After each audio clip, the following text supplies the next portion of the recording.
tough situation, though. I think Charlie's death, yeah, it might have been a distraction, but I think it should have made us realize who our real enemy is and who really runs the country. I mean, if you guys haven't figured that out by now, especially after this man's death, then I think we're in some fucking trouble for real. So, See, what? that is, because I have my theory, but I want to hear yours. Who is All right, I'm gonna lift it up for you. So, one thing I realized, right, and this all has to do together. Every time Israel do some fuckery, America always give them the green light. Every time Israel does some fuckery, America backs them up. So I said, what the fuck does Israel have on America? They must have us on some blackmail shit, like they gotta have Trump on some shit. You know, I'm thinking all crazy shit. Then I said, you know what? Who's run our government? Politicians, senators, House of Reps. So I said, let me look up how many senators take money from AIPAC. Now, if no one knows who AIPAC is, that's a Jewish lobbyist group that champions for the forefront of Israel. So I look out of 100 senators, United States senators. Do you know how many of them take money from AIPAC as top contributor? How many? Take a guess. I want y'all to take a guess in the room. There's 100 senators. How many of them do you think are recipients of AIPAC money? 100%. 100%. Very close. 85. 85 of these motherfuckers take money from AIPAC. So now, the House of Representatives got 435. Over 250 takes money from AIPAC. So now it makes sense every time fucking Israel do something, America back them, because our policymakers are fucking getting paid by these guys. It doesn't matter what you want, what I want, what the American people want. It's what the fuck the lobbyists want. So what did I learn from Charlie Kirk? Well, him and Candace used to be good friends, or they still are. But the little dispute was about that same country. Candace seen what I'm talking about. Charlie didn't see it until it was too late. See, the problem is with these people, right? And it's not the Jewish people. I'm talking about Netanyahu and his motherfucking crew. He's been in power over 20-something years. The problem is, it's not about blackmail. These motherfuckers move like a mob. Once you ask the mob for help and they help you, you now belong to them. You don't walk away from them. You belong to them until they have no more use for you. It's the same thing with our fucking senators and the same thing happened with Charlie. You took these motherfuckers' money, and once you take the money, you can't give it back. So the only thing left now is to fulfill whatever fucking agenda, policies, or legislation I need you to pass. And if you can't make it happen, nigga, I'm taking your job, or I might just offer you. I don't give a fuck.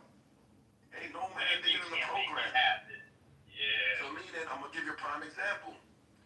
Clinton. Hold on, Monica Gordon. We'll get to Lewinsky. you.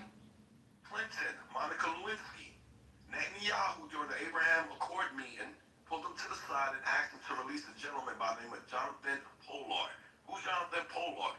A U.S. Navy intelligence officer that was stealing nuclear secrets and giving it to Israel. Got caught and got a life sentence. At the time, the FBI director was Tenet. Your boy Clinton came back and asked him to release him, and Tenet told him, motherfucker, I release him, I'm gonna resign, and I'm gonna expose all this shit. So guess what?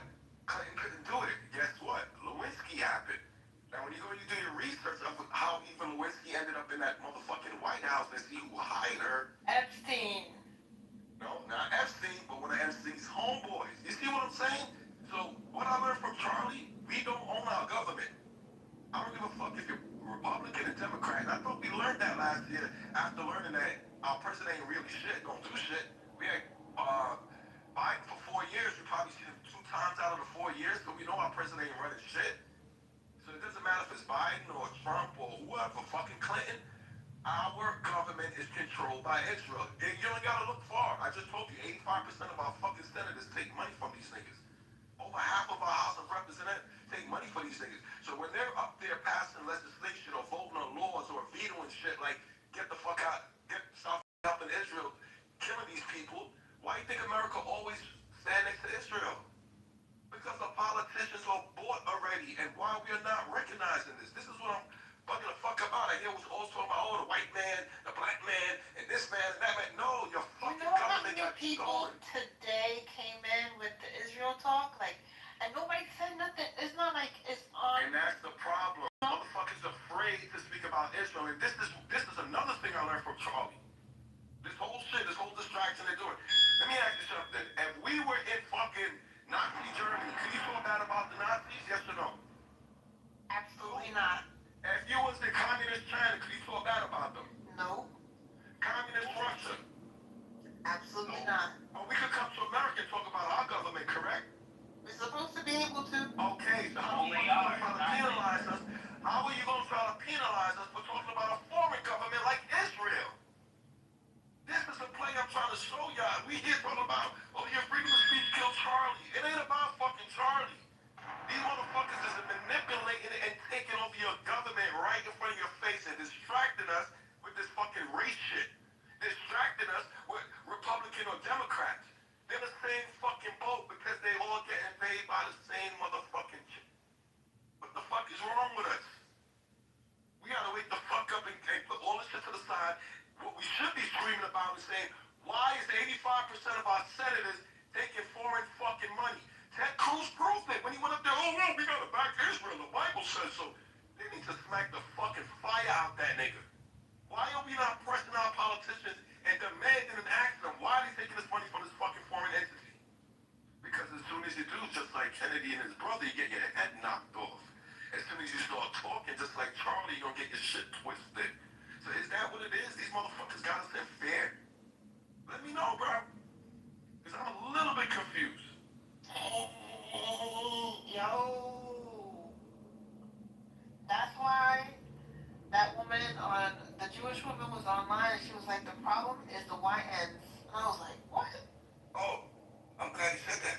Because nobody believed me when they said that. See, that wasn't even supposed to come out. These motherfuckers said the future threat to Israel, young black American males. They said this 6 months ago. All of a sudden now, Trump want to put National Guards in where the majority of young black males are. And we motherfuckers go like, yeah, these YNs out here wilding. Yeah, we need to curb it. I said, do you niggas know American fucking history? Prohibition was more violent than it is today. The crack pandemic was more violent than it is today. National Guards never came out. You know when the National Guards came out? During the Civil Rights Movement. What the fuck are we doing, bro? Are we this naive and gullible that we're gonna fall for the fucking banana tailpipe again? Come on, people. Yeah, they already know that them young niggas, they don't even fuck about the system. Like, they don't care about the system that was put in place and none of that shit. So if it was any time to revolt and anybody would do it, it would be them because they don't fear nor do they give a fuck about the consequences. And these people know that shit. So what they do is they tend to make it seem like even though them niggas is hell on wheels, it's almost like getting us to go against them when they got them really the only motherfucker that gonna stand up and actually take action. Cause niggas, we don't do nothing but sit around and talk about it, especially niggas in their 30s and 40s. Like niggas ain't really trying to get out there. They got kids and all type of shit. Them youngins, they got shit to lose and them white folk know it. That's a fact, bro. And this is the shit that I'm telling people. The reason why they look at the young black male as Israel's future fucking threat, because they already know they're gonna dominate and take over our country. Only one they gotta pass is a white Protestant, and this is what they're doing right now. This is what they're doing right now. I hear people sit back and say, yeah, let these crackers fight each other. Okay, but what are these crackers you was fighting for over 400 years? This other cracker you don't know nothing about. And if this other cracker takes over your government, because the fight that's happening is not bombs and shit being dropped. The fight is the internal battlefield fucking government that we are losing. Once they take control of our government, you think shit gonna be easier for you? You think they're gonna be like, yeah, you know what, these guys been treating you guys bad for 400 years, we gonna make it better now. No, these are the same motherfuckers that come in our neighborhood, buy up our property, and do the shit the fuck they do. You understand what I'm saying? And then you gotta watch the play, bro. Before they did this whole shit with the National Guard, they came out with the black fatigue shit to get our minds in the right place and understand this is what we want you to think as far as the agenda. These niggas been pulling the Trojan horse game on us forever. They come under one flag with their real intentions is something else. But they're gonna sell it to you. Yeah, we need a National Guard because these YNs is acting up, right? Yeah, send them. Now they're there. Now we're gonna really implement what it is. These young niggas is all you niggas. Because Israel realized that we've been such a resistance against these motherfuckers so long that if they do take control, we are gonna be the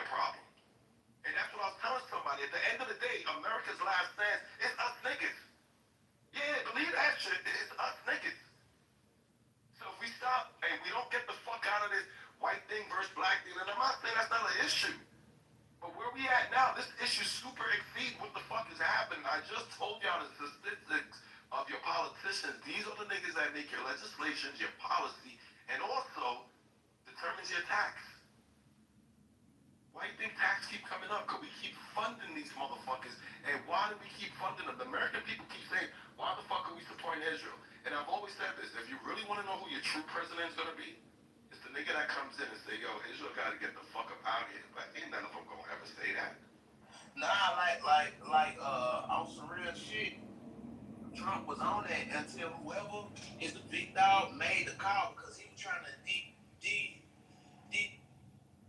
Drain the swamp. And then with the shit that Buddy was doing, and then as soon as whoever the fuck called or made some call down that's got a bigger head than him, that nigga changed the motherfucking tune like the following week. It's like, God damn, fuck them niggas. You don't think his mind changed after that bullet passed his face?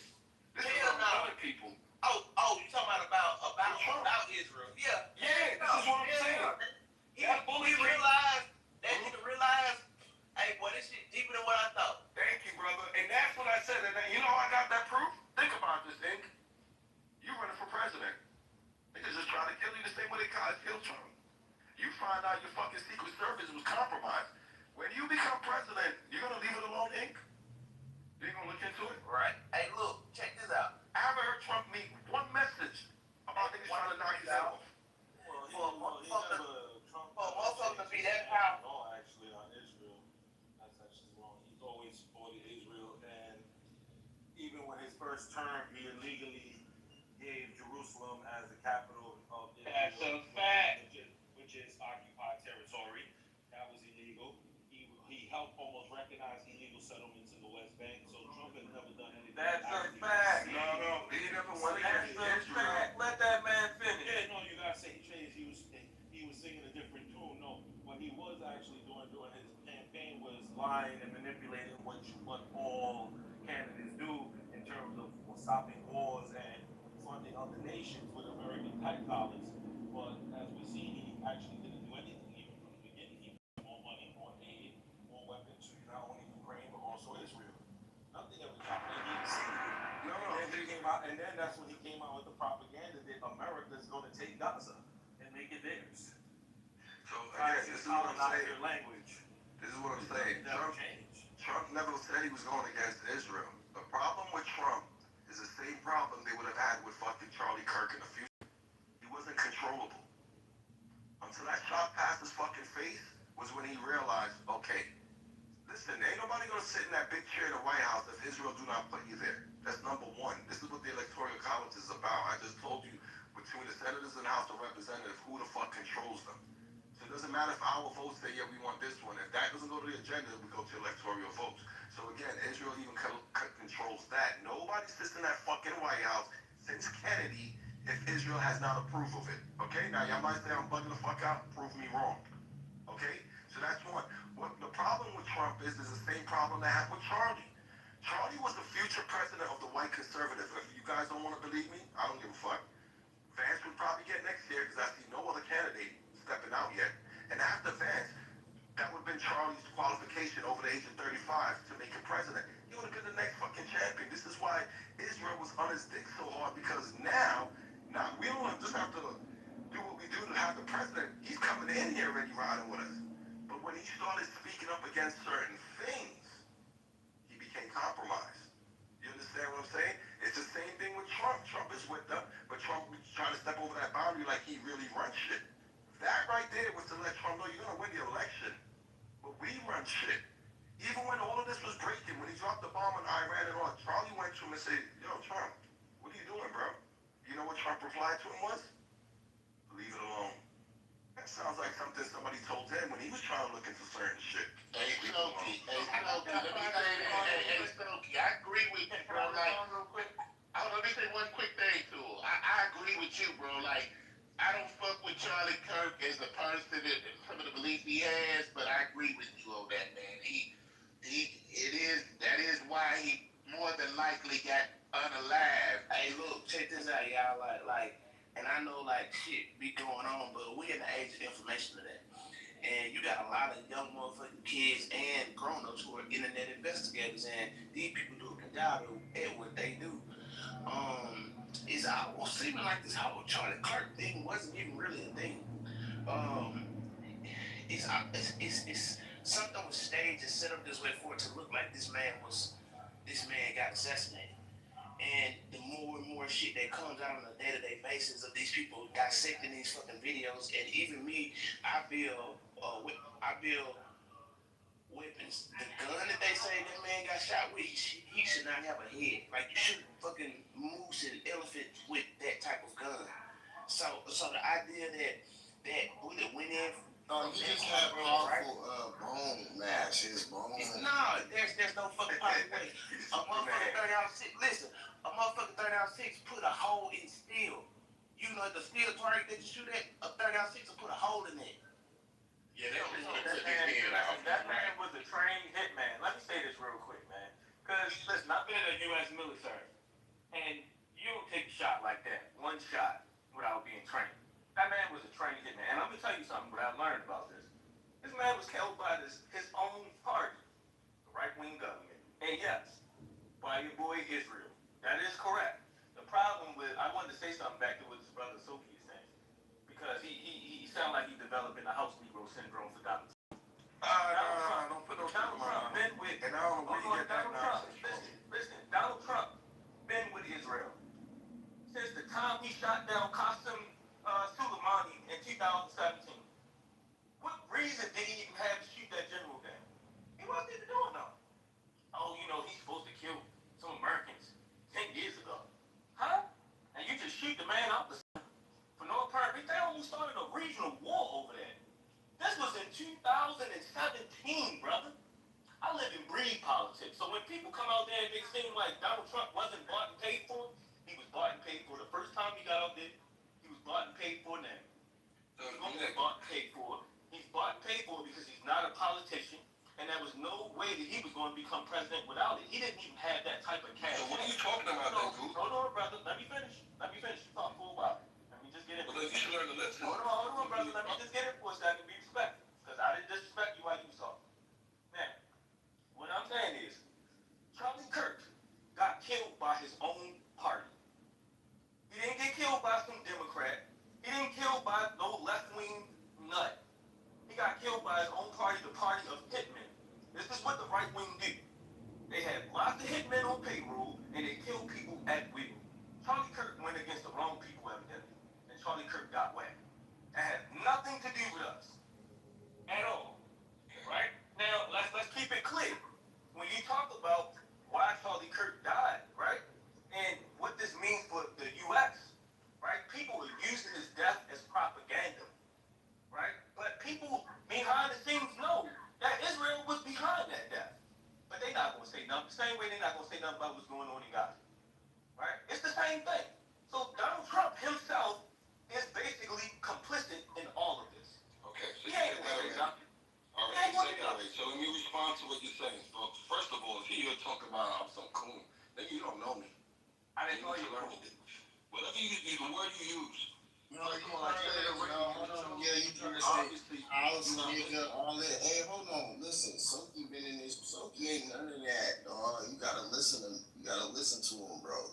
He ain't said none of that. Go ahead. Noble. You know what it is? This is the problem that I realize. Sorry. People listen to listen. They don't listen to comprehend and understand what they're hearing. So this brother sit here talking about Trump being sold out. The first thing I said, if you listen, nobody sits in that fucking office without Israel approval. Did you hear that, brother? I say it again. I heard you when you said that. Since Kennedy, be quiet, just listen. Since Kennedy, nobody sits in that fucking office without Israel approval.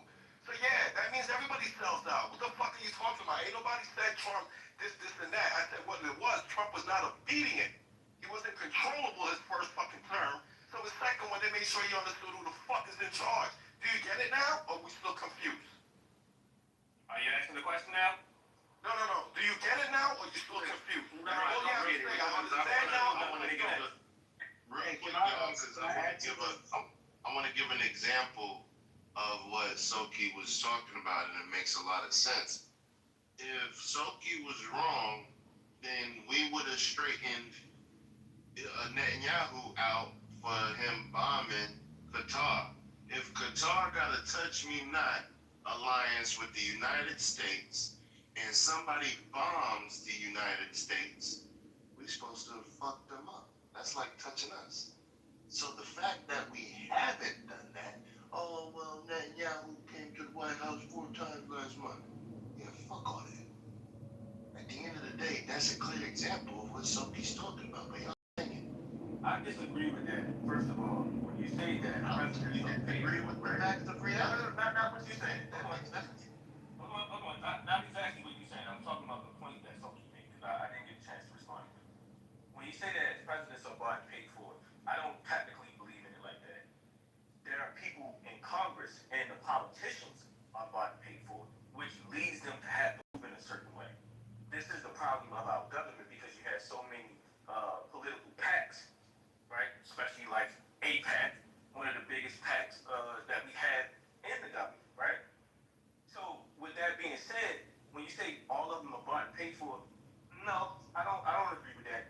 Donald Trump just wants money. He's a prostitute. He's out for money. That's why he had Elon Musk rolling out there on the White House lawn. That's why he over there taking planes from people. This is what he does. He's a prostitute, and his only end goal is to get paid. So listen. Whether you say that that's right or wrong, that's fine. But I don't think that Donald Trump really has a dog in the fight. If the money's coming his way, that's who he's supporting.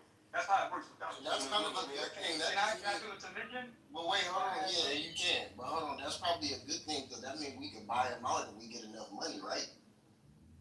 Yeah, but people ain't got money like that. Come on, think about it. When you had to buy people out to outbid, you know. I think you just like bombers. Nah, you just like, see, look, yeah, you just like Noble, let me just bombers. ask you one question, Noble. Look, let me ask you something. Since you're saying it's a politician that's bought and sold, not the president has the right to veto certain things even if the politician passes it. So I'm going to ask you this one question. Since Kennedy, how many American presidents do you know of that stood against Israel or opposed what Israel was doing? Name me one since Kennedy. Now, if you can't name me one since Kennedy, next question I'm going to ask you, since Kennedy, Israel has done nothing fucked up in the world? And if they have, America, that's supposed to be the so-called police of democracy, why we never intervene or said anything if our president isn't bought out? So I'm going to ask you again. I don't care about your senators. I don't care about your House of Reps. You name me one president, since you said they weren't bought or whatever, that went against Israel. Now, if you can't tell me one, then it's safe for me to assume that they've been compromised. Because there's no way you're going to tell me since Kennedy, Israel has done nothing wrong in the fucking world. They've done plenty. This is why the fucking world hates America, because we keep standing next to these cocksuckers as they violate shit. So I'm going to ask you again, since you said, American presidents ain't brought out, they're not so bad. Name me one of them that stood up against Israel. So hold on. Was Eisenhower before or after Kennedy? Are you serious, my brother? You just asked if Eisenhower came before or after Kennedy.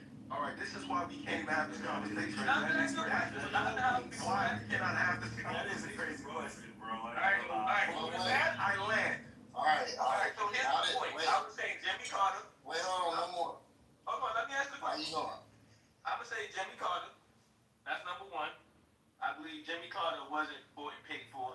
We know Obama took a little APAC money, but I wouldn't say Obama was bought and paid for. But Obama was definitely bought and paid for. Man, Obama was paid for. I'll give you your boy Jimmy This is Carter. the same guy who asked about Eisenhower. Yo, come on, brother. Nah, don't try to do that, because now you're trying to find a way to get out of the conversation. That's really that's like one of them unintelligent maneuvers you're trying to pull right now. No, that was a unintelligent question you asked about Eisenhower.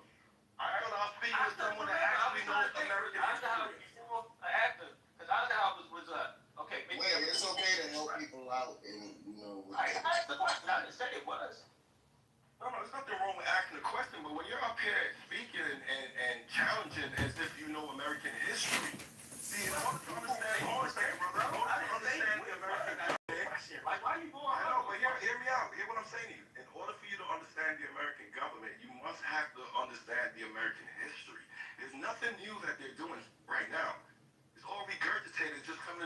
time in a different envelope. It's the same shit. All right, so people get a little foggy here, but I gave you Jimmy Carter, so that was Okay, so even Jimmy Carter, perfect. Jimmy Carter was one of the presidents that tried to stand up, but do you see what happened in Jimmy Carter's presidency? He's the only. All right, but you asked for one, and I gave you. Hold on, I'm gonna finish it. I'm gonna show you when he challenged Israel. Remember the Iranian hostage shit? That happened because he was fucking siding with the Muslim world. This is why they did it under his watch. You understand me? They did that under Jimmy Carter's watch. The Iran. I have to say, I look at London where you have a terrible mayor, terrible mayor, and it's been so changed. Now they want to go to Sharia law, but you're in a different country. You can't do that. Both the immigration and their suicidal energy ideas will be the death of Western Europe if something is not done immediately. This cannot be sustained. What makes the world so beautiful is that each country is unique. To say this way, every sovereign nation must have the right to control their own borders. You have the right to control your borders, as we do now, and to limit the sheer numbers of migrants entering their countries and paid for by the people of that nation that were there and that built that particular nation at the time. They put their blood, sweat, tears, money into that country, and now they're being ruined. Proud nations must be allowed to protect their communities and prevent their societies from being overwhelmed by people they have never seen before, with different customs, religions, with different everything. Where migrants have violated laws, lodged false asylum claims, or claimed refugee status for illegitimate reasons, they should in many cases be immediately sent home. And while we will always have a big heart for places and people that are struggling and truly compassionate, answers will be given. We have to solve the problem, and we have to solve it in their countries, not create new problems in our countries. And we are very helpful to a lot of countries that are just not able to send their people anymore. They used to send them to us in caravans of 25, 30,000 people each. These massive caravans of people pouring into our country, totally unchecked and unvetted. But not anymore. According to the Council of Europe in 2024, almost 50% of inmates in German prisons were foreign nationals or migrants. In Austria, the number was 53% of the people in prisons were from places that weren't from where they are now. In Greece, the number was 54%, and in Switzerland, beautiful Switzerland, 72% of the people in prisons are from outside of Switzerland. When your prisons are filled with so-called asylum seekers who repaid kindness, and that's what they did. They repaid kindness with crime. It's time to end the failed experiment of open borders. You have to end it now. See, I can tell you, I'm really good at this stuff. Your countries are going to hell. In America, we've taken bold action to swiftly shut down uncontrolled migration. Once we started detaining and deporting everyone who crossed the border and removing illegal aliens from the United States, they simply stopped coming. They're not coming anymore. We're getting a lot of, they're not coming anymore. This was a humanitarian act for all involved, because on the trips up, thousands of people a week were dying. Women were being raped. Nobody's ever seen anything like it. Raped, horribly beaten, raped. On the trip up, the journey up, it was a long walk. It was a long, arduous journey, indeed. And it was also a historic victory against human trafficking throughout the region. What we did was a victory, and we saved so many lives of people that wouldn't make the journey. That journey was loaded up with death. Dead bodies all along the roads of jungles. To get up, they go through jungles, they go through areas so hot you couldn't breathe. They were dying of suffocation. Areas so hot that you couldn't breathe. Dead bodies all over. By them not coming, we're saving tremendous numbers of lives. My people have done a fantastic job in doing what they did, and the American public agrees with it. I mean, I was very proud to see this border have the highest poll numbers I've ever had. Part of it is because of what we've done on the border. I guess the other part is what we've done in the economy. Joe Biden's policies empowered murderous gangs, human smugglers, child traffickers, drug cartels, and prisoners from all over the world. The previous administration also lost nearly 300,000 children. Think of that. They lost more than 300,000 children, little children, who were trafficked into the United States on the Biden watch, many of whom have been raped, exploited, and abused, and sold. Nobody talks about that. The fake news doesn't write about it. With many others, young children who are missing or dead. And we found a lot of these children and we're sending them back, and we've been sending them back to their parents. They said, nobody knows who they are. They said, where do you come from? And they'll give us a country and we'll find out and we'll figure it out and we'll bring them back to their homes. And the mother and father rush to the door and their tears in their eyes. They can't believe that they're seeing their son or daughter, their little son or daughter again. We've done almost 30,000 of them so far. Any system that results in the mass trafficking of children is inherently evil. Yet that is exactly what the globalist migration agenda has done, and it's what it's all about. In America, those days, as you know, are over. The Trump administration is working, and we are continuing to work to track down the villains that are causing this problem, and also, as I said, to get back the 30,000 we've already returned. Now I think we're going to have another. We're going to find a lot. You're not going to find all of them. 300, more than 300,000. They're lost or they're dead. They're lost or they're dead because of the animals that did this. To protect our citizens, I've also designated multiple savage drug cartels as far as you see this, and you see it happening right before your eyes. Let's put it this way, people don't like taking big loads of drugs in boats anymore. There aren't too many boats that are traveling on the seas by Venezuela. They tend not to want to travel very quickly anymore. And we virtually stopped drugs coming into our country by sea. We call them the water drugs. They kill hundreds of thousands of people. I've also designated multiple savage drug cartels as far as foreign terrorist organizations, along with two bloodthirsty transnational gangs, probably the worst gangs anywhere in the world, MS-13 and Tren de Aragua. Tren de Aragua is from Venezuela, by the way. Such organizations torture, maim, mutilate, and murder with impunity.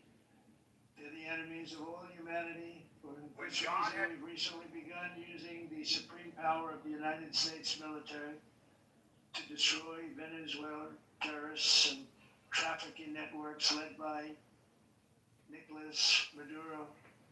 To every terrorist thug smuggling poisonous drugs into the United States of America, please be warned that we will blow you out of existence. That's what we're doing. We have no choice. Can't let it happen. They're destroying. I believe we lost 300,000 people last year to drugs. 300,000. Fentanyl and other drugs. Each boat that we sink carries drugs that would kill more than 25,000 Americans. We will not let that happen. Energy is another area where the United States is now thriving like never before. We're getting rid of the falsely named renewables. By the way, they're a joke. They don't work. They're too expensive. They're not strong enough to fire up the plants that you need to make your country great. The wind doesn't blow. Those big windmills are so pathetic and so bad, so expensive to operate. And they have to be rebuilt all the time. They start to rust and rot. Most expensive energy ever conceived, and it's actually energy. You're supposed to make money with energy, not lose money. You lose money, the governments have to subsidize. You can't put them out without massive subsidies.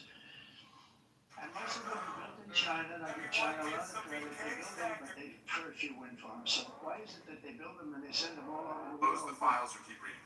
They barely use them.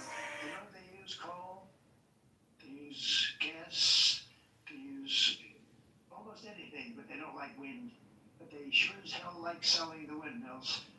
Europe, on the other hand, is a long way to go, with many countries being on the brink of destruction because of the green energy agenda. And I give a lot of credit to Germany. Germany was being led down a very sick path, both on immigration, by the way, and on energy. They were going green, and they were going bankrupt. And the new leadership came in, and they went back to where they were, with fossil fuel and with nuclear, which is good. It's now safe, and you can do it properly. But they went back to where they were, and they opened up a lot of different plants, energy producing plants, and they're doing well. I give Germany a lot of credit for that. They've said this is a disaster, what's happening. They were going all green. All green is all bankrupt. That's what it represents. And it's not politically correct. I'll be very badly criticized for saying it, but I'm here to tell the truth. I don't care. It doesn't matter to me.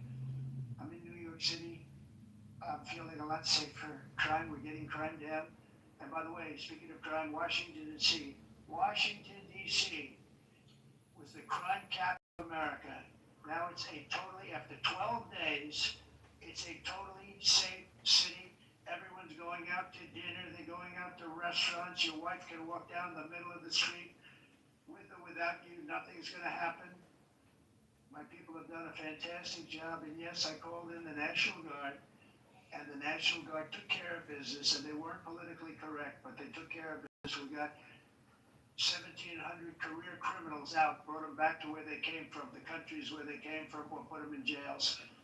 Washington, D.C. is now a totally safe city again, and I welcome you to come. In fact, we'll have dinner together at a local restaurant, and we'll be able to walk. We don't have to go by an armor-plated vehicle. We'll walk right over there from the White House. They've given up their powerful edge, a lot of the countries that we're talking about in oil and gas, such as essentially closing the great North Sea oil. Oh, the North Sea, I know it so well.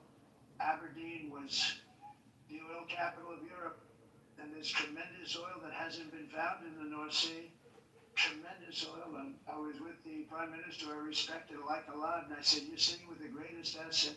They essentially closed it by making it so highly taxed that no developer, no oil company can go there.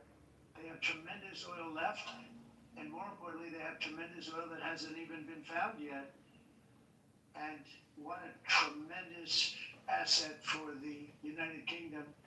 And I hope the Prime Minister is listening, because I told it to him 3 days in a row. That's all he heard. Because I want to see them do well.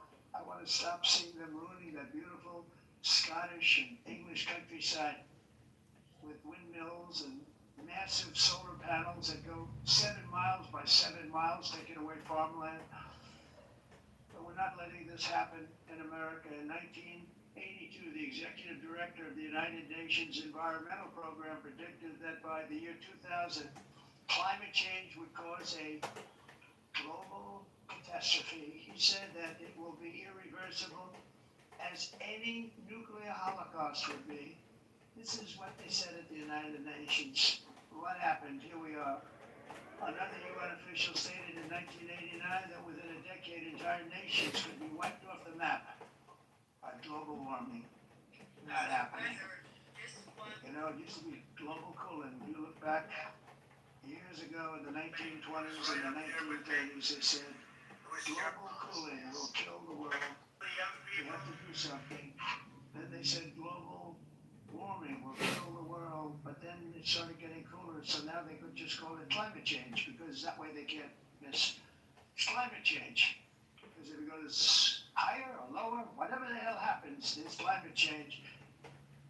It's the greatest con job ever perpetrated on the world, in my opinion. Climate change, no matter what happens, you're involved in that. No more global warming, no more global cooling. All of these predictions made by the United Nations and many others, often for bad reasons, were wrong. They were made by stupid people that have cost their countries fortunes and given those same countries no chance for success. If you don't get away from this green scam, your country is going to fail. And I'm really good at predicting things, you know. They actually said during the campaign, they had a hat, best-selling hat. Trump was right about everything. And I don't say that in a braggadocious way, but it's true. I've been right about everything. And I'm telling you that if you don't get away from the green energy scam, your country is going to fail. And if you don't stop people that you've never seen before, that you have nothing in common with, your country is going to fail. I'm the president of the United States, but I worry about Europe. I love Europe. I love the people of Europe. And I hate to see it being devastated by energy and immigration. This double-tailed monster does everything in its wake, and they cannot let that happen any longer. You're doing it because you want to be nice. You want to be politically correct, and you're destroying your heritage. You must take control strongly and immediately of the unmitigated immigration disaster and the fake energy catastrophe before it's too late. The carbon footprint is a hoax made up by people with evil intentions, and they're heading down a path of total destruction. You know, the carbon footprint was a big, big thing a few years ago.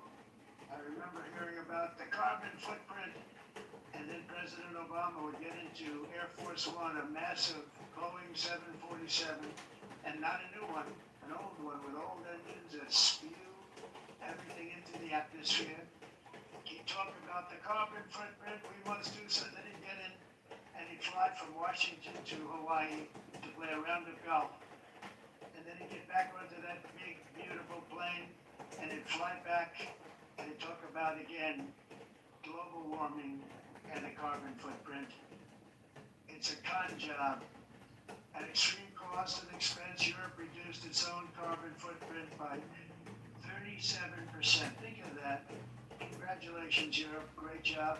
You cost yourself a lot of jobs, a lot of factories closed, but you reduced the carbon footprint by 37%. However, for all of that sacrifice and much more, it's been totally wiped out and then some by a global increase of 54%. Much of it coming from China and other countries that are thriving around China, which now produces more CO2 than all the other developed nations in the world. So all of these countries are working so hard on the carbon footprint, which is nonsense, by the way. It's nonsense.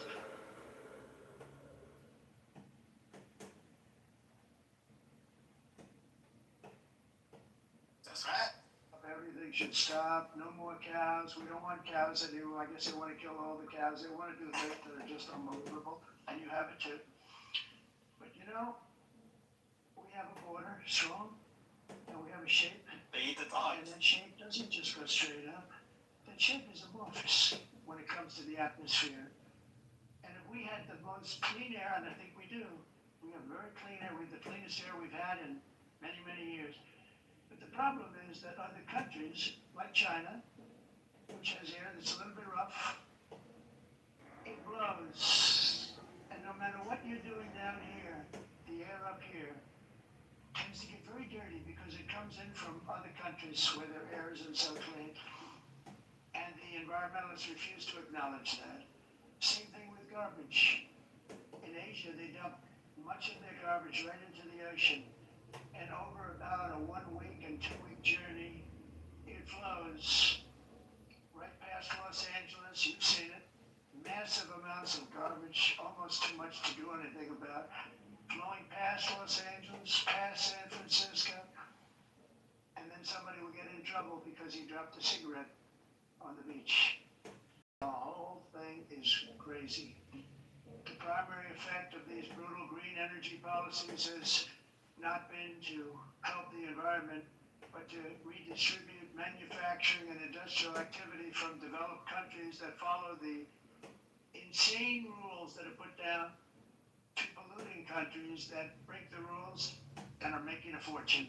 They're making a European electricity bills are now 4 to 5 times more expensive than those in China, and 2 to 3 times higher than the United States. And our bills are coming way down. You probably see that our gasoline prices are way down. You know, we have an expression, drill. Nós reduzimos os custos de energia porque nós faremos como expressão, vamos fazer tudo isso, reduzir os custos de energia e os custos diminuíram nos Estados Unidos. To see one. Por exemplo, se você olhar nos países em Approximately fatores de energia, 100 heat-related deaths related so mas nós nos Estados Unidos conseguimos usar eles e evitar aumento da temperatura. Like it's talking, like it's Lindsey Trump. Someone. Okay, I'm typing it in then. Luís, I'm asking since industrialized nation. esse agenda mundialista não tem nenhum sentido. There it is. 2030. Russia was given an old standard that was easy to meet. 1990 standard. For the United States, we're supposed to pay like $1 trillion. And I said, this is another scam. The fact is, the United States has been taken advantage of by the world for many, many years, but not any longer, as you probably noticed. I unleashed massive energy production and signed historic executive orders to hunt for oil. But we don't have to do much hunting because we have the most oil of any nation anywhere, oil and gas in the world. And if you add coal, we have the most of any nation in the world. Clean, I call it clean, beautiful coal. You can do things today with coal that you couldn't have done 10 years ago, 15 years. So I have a little standing order in the White House. Never use the word coal, only use the words clean, beautiful coal. Sounds much better, doesn't it? But we stand ready to provide any country with abundant, affordable energy supplies if you need them, when most of you do. We're proudly exporting energy all over the world. We're now the largest exporter. In the United States, we won trade and robust commerce with all nations, everybody. We want to help nations. We're going to help nations. But it must also be fair and reciprocal. The challenge with trade is much the same with climate. The countries that followed the rules, all their factories have been plundered.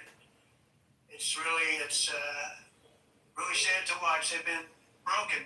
They've been broken by countries that broke the rules. That's why the United States is now applying tariffs to other countries, and much as these tariffs were for many years applied to us, uncontrollably applied to us. We've used tariffs as a defense mechanism under the Trump administration, including my first term, where hundreds of billions of dollars in tariffs were taken in. And by the way, we had the lowest inflation, and now we have very low inflation. The only thing different is that we have hundreds of billions of dollars flowing into our country. But this is how we will ensure that the system works for everyone and is sustainable into the future. We're also using tariffs to defend our sovereignty and security throughout the world, including against nations that have taken advantage of former U.S. administrations for decades, including the most corrupt, incompetent administration in history, the sleepy Joe Biden administration. Brazil now faces major tariffs in response to its unprecedented efforts to interfere in the rights and freedoms of our American citizens and others, with censorship, repression, weaponization, judicial corruption, and targeting of political critics in the United States. I have a little problem saying this because I must tell you, I was walking in and the leader of Brazil was walking out. We saw him and I saw him, he saw me, and we embraced. And then I'm saying, can you believe I'm going to be saying this in just 2 minutes? But we actually agreed that we would meet next week. We didn't have much time to talk, like about 20 seconds. They were in retrospect, I'm glad I waited because this thing didn't work out too well. But we did talk, we had a good talk, and we agreed to meet next week, if that's of interest. But he seemed like a very nice man, actually. Me, I liked him. But if you, and I only do business with people I like. When I don't like them, I don't like them. But we we had, at least for about 39 seconds, we had excellent chemistry. It's a good sign. But also in the past, Brazil, can you believe this, unfairly tariffed our nation, but now because of our tariffs, we are hitting them back, and we're hitting them back very hard. As president, I will always defend our national sovereignty and the rights of American citizens. So I'm very sorry to say this. Brazil is doing poorly and will continue to do poorly. They can only do well when they're working with us. Without us, they will fail just as others have failed. It's true. Next year, the United States will celebrate the 250th anniversary of our glorious independence, a testament to enduring power and American freedom and spirit. We will also be proudly hosting the 2026 FIFA World Cup, and shortly thereafter the 2028 Olympics, which is going to be very exciting. I hope you all come. I hope that countless people from all over the globe will take part of these will be great celebrations of liberty and human achievement, and that together we all can rejoice in the miracles of history that began in July 4th, 1776, when we founded the light to all nations. And it's something really that is an amazing thing came out of that date. It's called the United States of America. In honor of this momentous anniversary, I hope that all countries who find inspiration in our example will join us in renewing our commitment, values, and those values really that we hold so dear together. Let us defend free speech and free expression. Let us protect religious liberty, including for the most persecuted religion on the planet today. It's called Christianity. And let us safeguard our sovereignty and cherish qualities that have made each of our nations so special, incredible, and extraordinary. In closing, I just want to repeat that immigration and the high cost of so-called green renewable energy is destroying a large part of the free world and a large part of our planet. Countries that cherish freedom are fading fast because of their policies on these two subjects. You need strong borders and traditional energy sources if you are going to be great again. Whether you have come from north or south, west, near or far, every leader in this beautiful hall today represents a rich culture, a noble history, and a proud heritage that makes each nation majestic and unique, unlike anything else in human history or any other place on the face of the earth. From London to Lima, from Rome to Athens, from Paris to Seoul, from Cairo to Tokyo, and Amsterdam to right here in New York City, we stand on the shoulders of the leaders and legends, generals and giants, heroes and titans who won and built our beloved nations, all of our nations, with their own courage, strength, spirit, and skill. Our ancestors climbed mountains, conquered oceans, crossed deserts, and trekked over wide open plains. They charged into thunderous battles, plunged into grave dangers, and they were soldiers and farmers and workers and warriors and explorers and patriots. They built towns into cities, tribes into kingdoms, ideas into industries, and small islands into mighty empires. You're a part of all of that. They were champions for their people who never gave up and who never, ever gave in. Their values defined our national identities. Their visions forged our magnificent destiny. Everybody in this room is a part of it in your own way. Each of us inherits the deeds and the myths, the triumphs, the legacies of our own heroes and founders who so bravely showed us the way. Our ancestors gave everything for homelands that they defended with pride, with sweat, with blood, with life, and with death. Now the righteous task of protecting the nations that they built belongs to each and every one of us. So together let us uphold our sacred duty to our people and to our citizens. Let us protect their borders, ensure their safety, preserve their cultures, treasure, and traditions, and fight for their precious dreams and their cherished freedoms.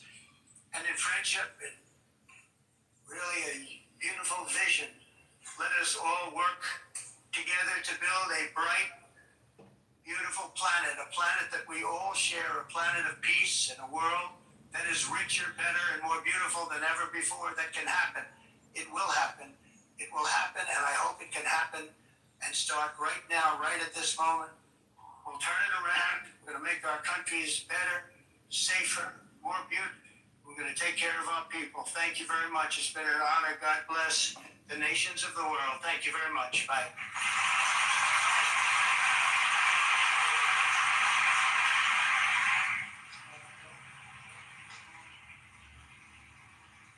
That's right, that's right, that's right. On behalf of the Assembly, I wish to thank the President of the United States.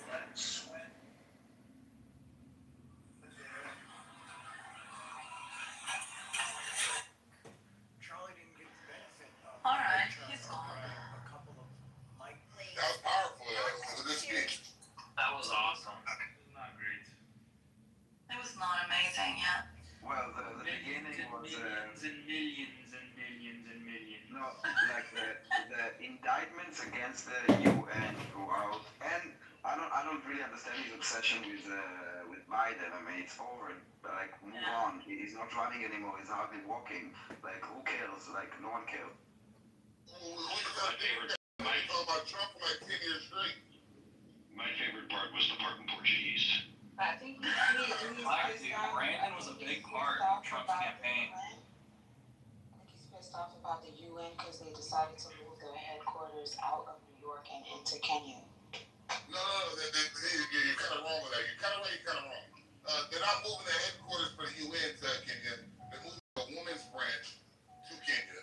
It's like women's rights or some shit. A part of the branches to Kenya.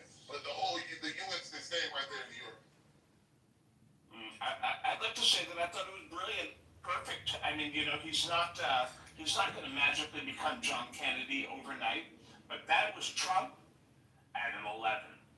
That was Trump plus content and performance. I give him full props. I don't like everything he says. I'm wrong. It literally says in a landmark decision that could redefine Africa's role in global diplomacy, the United Nations has announced that UN women, UNICEF, and let me finish, and the United Nations Populations Fund will relocate their global headquarters from New York City to Nairobi, Kenya.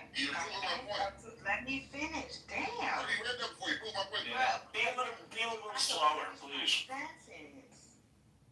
So he also mentioned the misuse of funds that United Nations was using and appropriating, and I just said that the relocation of the United Nations fund will be in Kenya. So that's why I just told you that.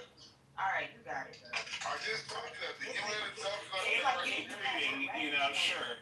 Keep reading the article and learning about it and then telling us things. That's what I'm saying, though. Y'all could be I already read that like weeks ago. That's not new news. Like, they think they're moving the whole United Nations to Kenya, but they're not. They're moving certain departments to Kenya, but not the whole overall United Nations. That's what she's not comprehending what she's reading. Yeah, and Daniel, the reason why he keeps bringing up Biden is because Biden represents the pinnacle of progressivism, and he knows that, and he knows that the United Nations also embraces that, and so it's a dig at both, not so much a dig at Biden as a dig at the progressive leftist elements in the UN. Obama. Look, that was your guy, and he screwed everything up, and I'm calling him a loser. Well, I didn't very much. Yeah, I understand. I mean, so he could have said, like, I don't know, woke, progressive, Islamist, whatever he wants to say, but to call, like, I think he's kind of minimizing it when he says Biden, because, you know, that's a person. Sleepy Joe, it's like I don't know, it was a bit... You're right, it's not graceful, it's not presidential. Yes, you are correct, but we can't change Trump. Sure, if he had dialed it back 5% in 2020, he would have won. But he can't contain himself. No, So I what mean, I say is that for a Trump, that's as good as you're going to ever get. No, I'm not talking about the style. I'm talking about like the timing. Like it's in the past. Like yes, he used to do all this sleepy Joe bullshit, but like the campaign is over. But it's not running anymore. Like who are you fighting? It's that's a bit weird. But that's not the point of the speech. I guess it was more about how America is great and how they are powerful and how all this environment kind of infected countries, or the way that he kind of phrased it, and the UN. That the UN is basically a useless body. I don't think he went that far. No. I don't believe he denounced the UN as a useless body. That's not my takeaway. He said the UN is good for an elevator that stops halfway and a teleporter that is not working. He said that all of these negotiations to stop wars, the UN didn't even give him a call or to try to help. He said, what else did he say about the UN? But that they would paying illegal immigrants to go into the United States, and that they are basically the problem of illegal immigration into Europe as well. He was maybe useless was even good. He was actually saying that they are harmful. Would you believe that? He said that they're actually doing this, the opposite of what they're supposed to do. And what they're good for is a faulty elevator and a teleprompter that is not good. Okay. I'm not going to argue. You're not wrong. Obviously. It's not what I heard. But I acknowledge that if you say you said it. That is what he said. I just heard that as well. Okay, I guess I focused on other things. Listen, everyone heard the speech through the prism of their. Well, he did literally say those words. I'm pretty sure you joined after the speech started. You probably. No, I heard the whole thing, brother. I swear to God, I heard the whole thing. But it's okay. I've been wrong before, and I may be wrong now. But I still believe that was Trump at a 10. And I guess I accept what Daniel said. He denounced the UN. I disagree with him. I think it has a certain usefulness, but there's no doubt, for example, I really don't want to make it about my politics. I stand by the speech. I think he had nothing to be embarrassed for. Except I acknowledge, it's Trump at a 10. He's not, I wish he hadn't said certain things. I wish he could be less of a bully, it's bullying at this point. What did you say, Trump? I put a link in the chat that is. What did you say? Trump at a 10? What did you say? I said this is Trump. Well, I want to say that I put a link in the for chat. Trump. Hold on, I just want to understand this sentence because I don't know it. Okay, what I'm saying is this. Okay, let me get my concept out here. He is just the meaning of what is Trump at a 10. What is meaning for what he is capable of. For what he is capable of, this is the best he can do. In other words, he's not going to magically become John Kennedy, or he's not going to magically become, I didn't mean Trump. I meant the sentence. Trump at his 10, meaning Trump at his best, right? Bingo. Right. Exactly what I meant. Thank you.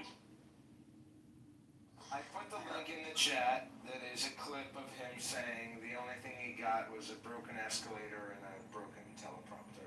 I accept it. Yes, it's ringing a bell now. I really did hear the whole thing. Yeah, and I think this discussion about what is or is not presidential, I think the Democrats blew that away a long time ago. So any critiques of him, What do you refer to? Because I give them credit. They have a very inclusive message. They're less. I have to acknowledge that Trump is more divisive. I mean, even if I like Trump, he is more divisive. He says things. He called Rosie O'Donnell a dog, or a pig. I mean, what did the Democrats do to blew that credibility away? He did, starting with, in recent memory, Hillary Clinton, when she was running conservatives deplorables, then telling people that people who conservative voters need to be put in re-education camps. The fact that Biden continually attacked conservatives, the fact that progressives continually call conservatives bad people, that they're not moral, etc., etc. The fact that for 4 years during Biden, they attacked Trump personally, that they legally went after him, when the precedent is once you leave office, they leave that person alone. I mean, in so many ways, they attacked him personally. I remember specifically Biden saying, we're going to bring the country together, and then he proceeded for 4 years to attack conservative voters themselves, never mind what they did to Trump personally. So no, this whole thing of the Trump breaking precedents, you can go back and look, and it is clearly the progressives, the Democrats, and Biden himself who did that. So no. Okay. All right. Listen, you make a good case. I'll go further. Thank you. And you don't. And I will, you're not without merit either. Okay, I will go back further and say this: that for a long time now, in every administration, the attacks on presidents have, basically, hey, Nixon deserved it. But post-Nixon, in every presidential administration, I believe that the attacks on presidents have gotten more and more vicious from opposition. That's in everyone. The attacks on Clinton, the whole Monica Lewinsky thing wouldn't have happened 50 years ago. When Eisenhower and Roosevelt were fucking their secretaries. Nobody would have done that. So for whatever reason, in every administration, the attacks on the president. And I thought that the things that the Republicans said about Obama, the guy won. Now he's president, but they never gave him a break, in my opinion. So I'll say you are correct. That the attacks on Trump are the worst, but I'll also say that every administration has gotten increasingly vicious attacks on presidents. Thank you. Yeah, and I'll just say too, it's ironic because Democrats, the whole thing about they all got blowjobs from their secretaries, that's true. But it was the Democrats who attacked their own in the case of Gary Hart.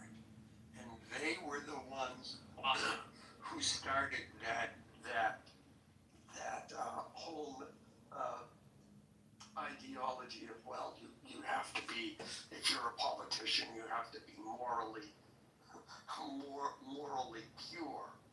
But the thing about was it the Democrats, or was he just that sloppy? I don't blame the Democrats for that. I say that's to me, People Magazine or whoever it was who published. He was that sloppy. Well, he could have gotten away with it. Yeah. You don't take Gary on the vote, dude. Gary Hart or Clinton? I'm talking about Gary Hart. That's what we're talking about. Yeah, and you could be right, but what people forget, it's not that Clinton got the blowjob. Nobody cares. Who would want to get a blowjob from Hillary at that point? I mean, it makes me sure.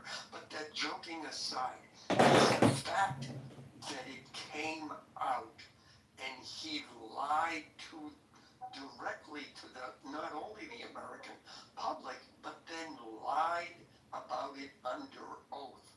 And it wasn't until it came out, well, Monica. They asked him if he had sex, right?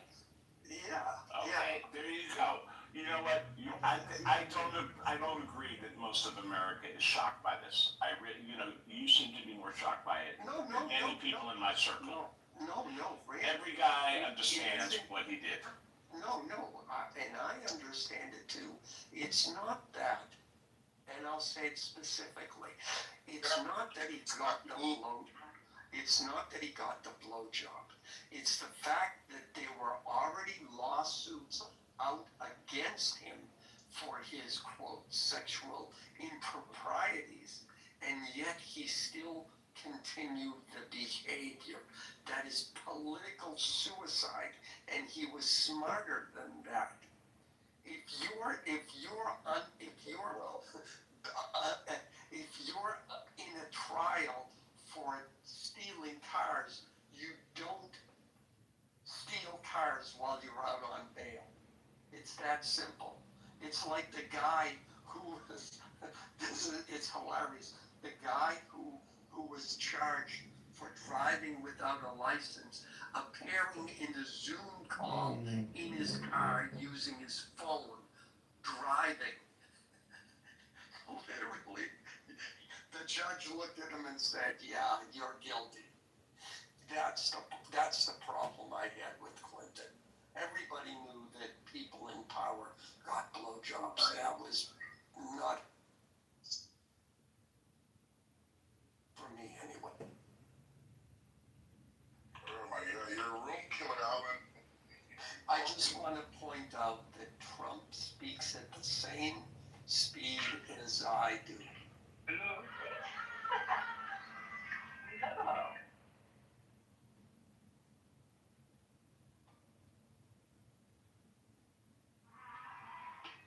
Hello. Hello, David. What's going on, brother? It's David.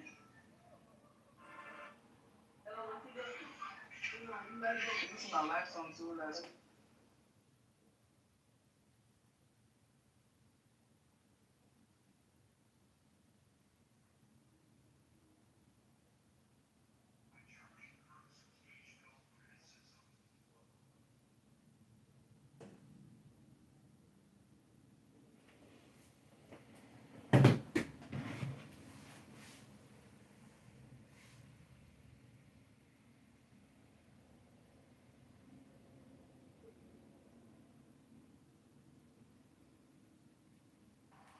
Is it quiet in here? Is the room dying? Looks like the room is dying.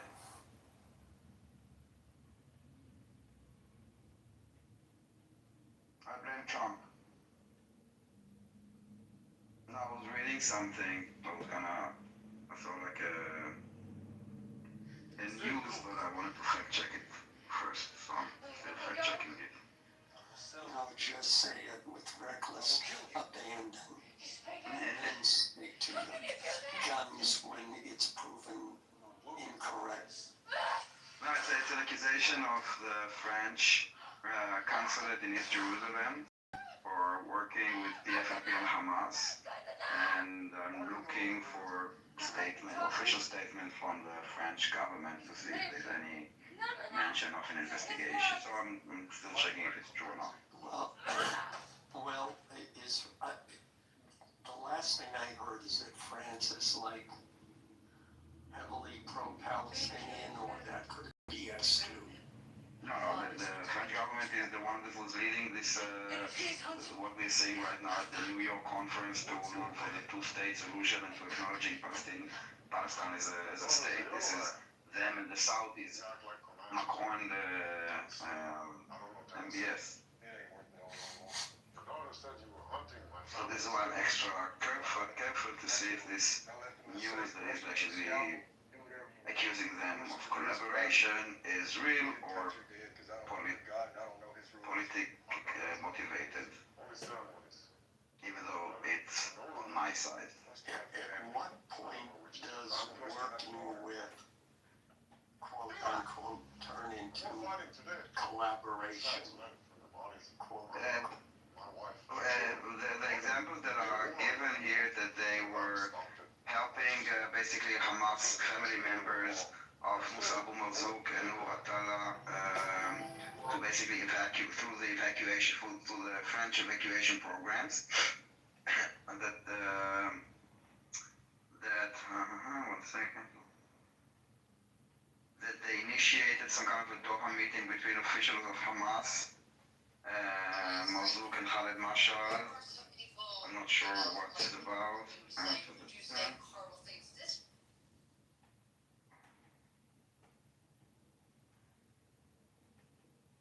They created some kind of a program in the consulate with the PFLP, which is a terrorist organization. And assembled 4 cannons and turned them towards Something the enemy. He called put the aiming machine on the stand and set the cannons properly. As the enemy ships moved towards the harbor, Leonardo ordered his men to load the cannons with shells. When the enemy saw the small cannons mounted on the walls, they started laughing and took them lightly. But the next moment, two shells went straight and fell on an enemy ship and shattered into pieces. Many enemy ships ahead Which also makes sense because anyone Leonardo had prepared the shells does anything with a there special is weapon. tied He to had hollowed them some from kind of inside terrorist and filled them with organization. It's gunpowder. different This made them more powerful and could strike Islamic farther. Hamas, His plan was that the people sunken that ships like would so block the many. port so that the enemy could not enter. And this happened. The broken and But we scattered should not ships talk had about completely blocked the way to enter the harbor. The soldiers felt that they had won the war. They were celebrating and congratulating each other. But Leonardo still had a strange fear in his mind. He saw that the enemy was not trying to extinguish his burning ships. He was letting them burn so that smoke spreads all around and everyone's attention is diverted. But before anyone could understand anything, all the ships were engulfed in flames. Leonardo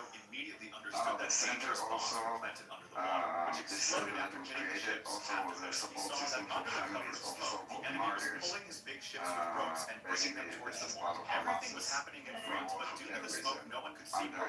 Leonardo immediately warned the army and told them that they had been trapped in this trap of the enemies. He immediately changed the target of his cannon, but by then it was too late. The enemy ships had reached inside the port, and they too had started firing their cannons. The cannon fire started breaking the walls of the fort. Everything started getting destroyed, although Leonardo's cannons were also hitting far and right on target. The enemy fleet was very large. It was difficult for Leonardo alone to stop it. The enemy's cannons were firing continuously and very fast. When Leonardo looked through the telescope, he was shocked. Actually, the cannons that the enemy was using were the same design that he had made earlier to protect his soldiers. Now the question was, how did the enemy get this idea? And who made these weapons for them? All the soldiers were ready to take up the front inside the fort. This is the UN discussion about thousands of enemy soldiers entered the city. Trump has been mentioned in our started in work. the streets. Leonardo's soldiers were fighting bravely, but the enemy had more powerful weapons. There were some machines that were not only firing bullets, but also spitting fire. Leonardo immediately recognized them. These were the same machines whose idea he had once given to a king. As soon as the machine reached their hiding place, Leonardo immediately ordered, "Put all the wine barrels behind the door." Gaining quite the audience and more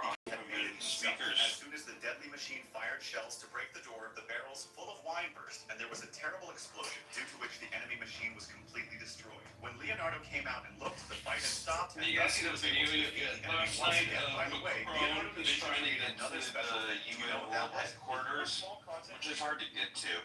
But he is blocked off by some sort of convoy, and he realizes it's Trump. So he calls Trump and he's like, "Hey, I'm trying to get to the UN. Can you like let us in?" And Trump's like, "Walk." And there's a video of Macron walking. He has to get out with all these people around him.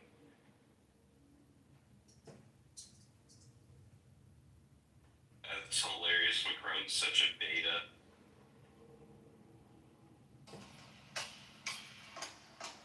It's a nearly 100 kilowatt hour all-terrain tank tractor bag. This is gonna be fun. If a Tesla Why something, that's for sure. baby, it would be this thing. What do you think? That's big battery. Even though 100 kilowatt hours. What's all that about? In a few days, the power tank won't be enough to power the administration. I think the first thing Trump judges when he's deciding your character is how hot your wife is. As the closest American. There is no one like In that case, I'm dipshit. Yeah, you're fucked, Daniel. You're gonna be friends with Trump. It's 2025. But he shits on Macron all the time.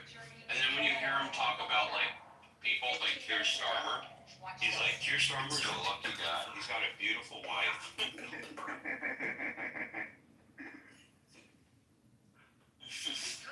So he hates Macron because of his wife?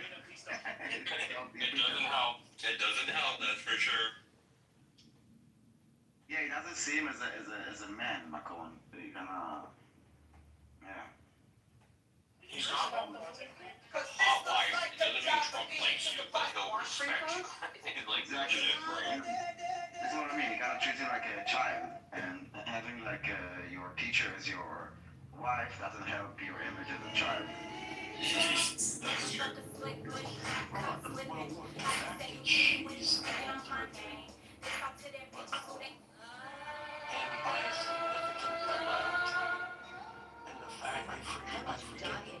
South World, I just have some words to say. When they met, There's Macron was like 17 James or something. Yeah, that was clearly there's a power dynamic there. And subscribe. But I think not only Trump, but a lot of us males can relate to as being beta. Yeah, he was elected the president of the. Seems like you forgot Of again. the French. So let me Well, remind you. this is true. You've made it through Was things you it thought him or would was break it you. his wife? You've stood alone in rooms I where mean, no one noticed your face. You've smiled with a heavy heart. Yeah, I mean, you know, I can You say survived that days you didn't think giving you'd get credit through. to Macron Nights where your mind himself. But at the same time, Demons are real, and they're we can also recognize that, yeah, was it him or was it the wife pulling the strings? I'm not changing the subject, but it's still a point of Macron. But a different point. Macron got rich by working at Rothschild's as an investment banker.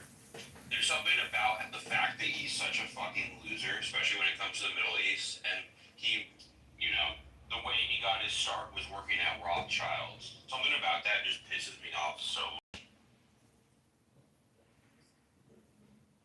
I guess I hate people that use Jewish institutions but support terrorism. I hope Macron gets, kicked out of. I don't understand. This is the other thing. How the fuck do European politics work? They have a prime minister and a president, but Macron's the highest position, right, as a prime minister. But there's also a president that stepped down. Am I wrong? The prime minister deals with international affairs. The president deals with domestic affairs. No, it's different in every country. It's not like a European thing. Some have like the president is the head of state. Some have prime minister the head of state. And some have a king, for example, UK have a king and they still have a prime minister. Like also in Israel, we have a president who is more like a symbolic role, and we have a prime minister who is actually the executive role. But there's a thing, Macron is the executive. Executive. But he's the highest position, right? He's the one who decides who's president. Yes. I think, right? Yeah. He is the decision maker. Elle fait la décision. Yeah, his wife is the decision maker. Let's be His quote-unquote wife. She's the one that slapped him around. Yeah, well, it's kind of like it's currently until it's settled in court. We should refer to they them. Yes, we haven't seen a private chat. Macron should be, he should become a persona non grata, not just in Israel, but in America. They should allow him to come to America. They should be like, sorry man, no cucks allowed, and then like, kick him out. Well, Michael the Cat, the last election in France, I mean, it was the France party that got the most votes, but they had Macron's party had they gathered together, for different sects. And, yeah, you know how it works, right?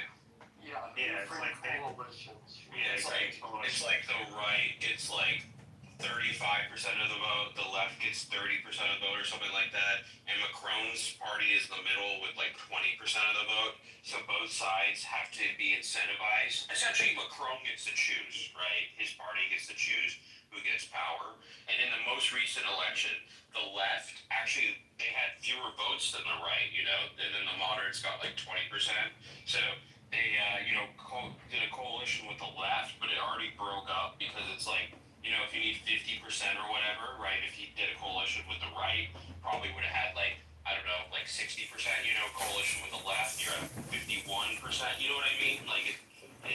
Just to avoid doing a coalition with the right, Macron made a really weak coalition with the left. Macron is such a fucking bitch, I hate him. Well, yeah, the left has been, seems to me like at least 30 years ago, the left took over in France, and it's been fucked ever since. I mean, one of the biggest things is, the bac, as it's called in France, the baccalaureate was a very difficult test, and if you passed, it meant you were elevated to a certain jobs within France, and if you did. Wait, when do you take this? You take it at the end of high school. Yeah, that test. Okay. Yeah, they've weakened it completely now. It's not the same as it was because they're trying. Oh well. People, you know, and to me that is a more that culturally is a huge change because that was one of the things, you know, for all their arrogance and everything else, which we all have grown to know and love about the French. You couldn't argue that their educational system wasn't strict and demanding, and now that's going away.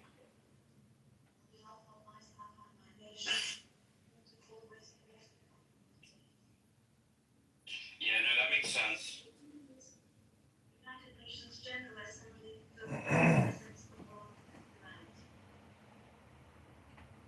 I guess they just like in general. Oh, sorry. Which represents the collective conscience of man. Is this the UN? Mr. Young. Yeah, it's kind of soft, Daniel. The volume level. Dude, I always think about how these people are just down the street from me right now. I'm not too far from that building.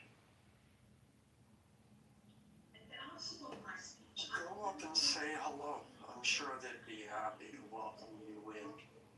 I pissed on the UN building.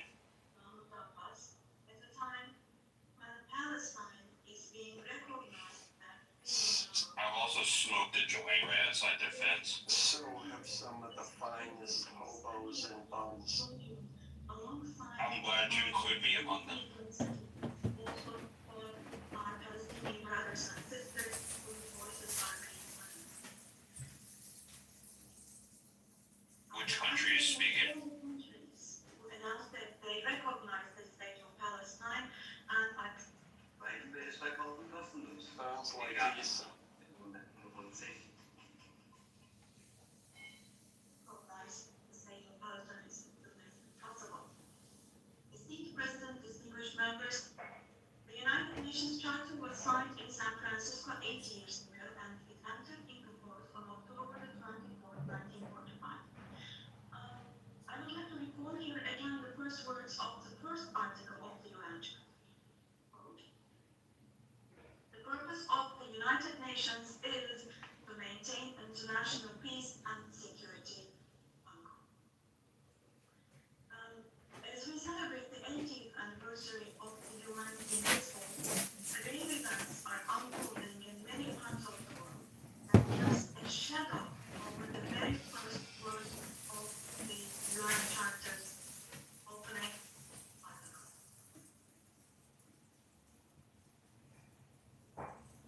Particularly in Gaza, right before our very eyes, genocide has been going on for over 700 days now. We gather here as we speak now. What country is this? Massacring civilians in Gaza. Daniel, what country is speaking? Ah, you listening? Oh, I forgot. It's Turkey. I forgot that I'm like. Of course it's Turkey. Erdogan. Oh, he's speaking and this is a translator? Yes. I don't speak Turkish. For the last 23 months, Really, cheers. I've decided I like Turkish people more than Armenians. every hour.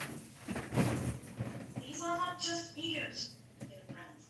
All of these, each one of these is a person, a human being, innocent people.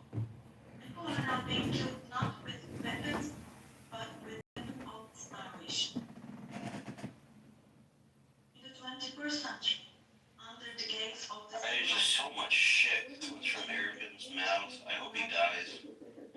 out of those 428, 146 were children, and this number is including women. Now, I will show you a photo, which is a picture from daily life in Gaza. The first photo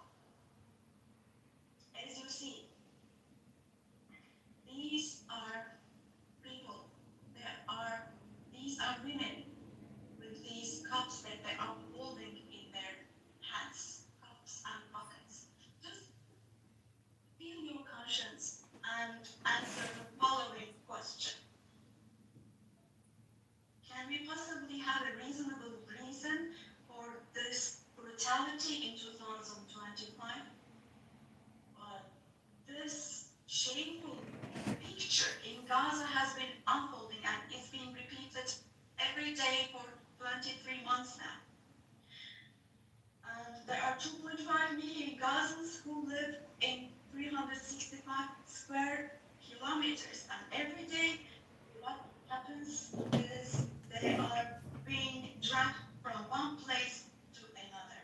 The healthcare infrastructure of Gaza is completely collapsed. Doctors have been killed, or they have disappeared. They just say the same thing over and over again. It's just like, it's just crazy. Surgery is not possible. How many times are they going to say journalists died?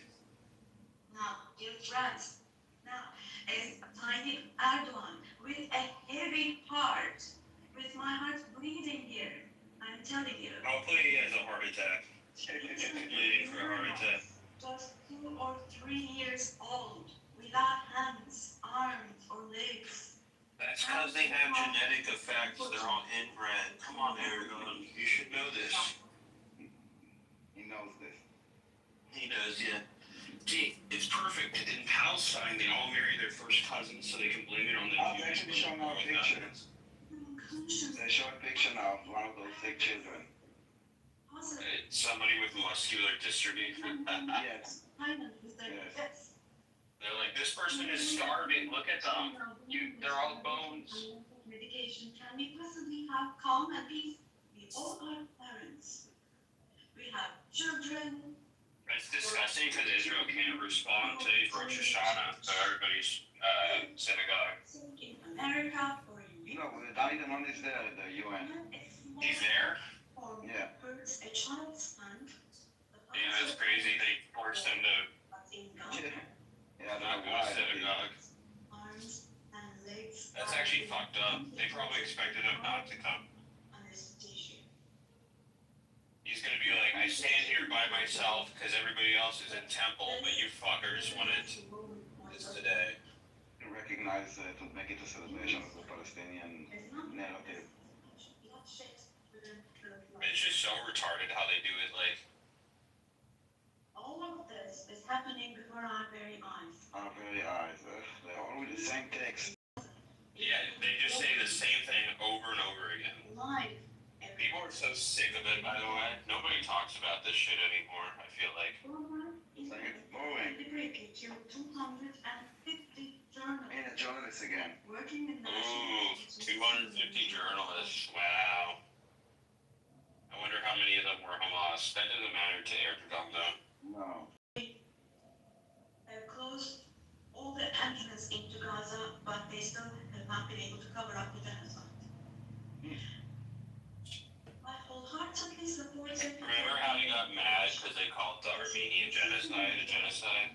The ongoing genocide in Palestinian territories. And I would like to once again come. They could just say it a million times, but the second you talk about a real genocide in Turkey against Armenians, they're like, we're not talking to Israel anymore. And you know what's funny? You know, there's this, what's her face? Anna Kapokondokoka? Oh, what happened? She's Armenian. She's literally Armenian. Yeah. Dude, I saw her saying some stupid shit today, and I made a tweet about it. I was like, sorry if anybody else is Armenian here, by the way. Just, this is the full disclosure. I'm going to say something anti-Armenian. But when I saw her, I was like, wow, all Armenian, like, Anna Kasparian is like the perfect example of why Armenians are retarded.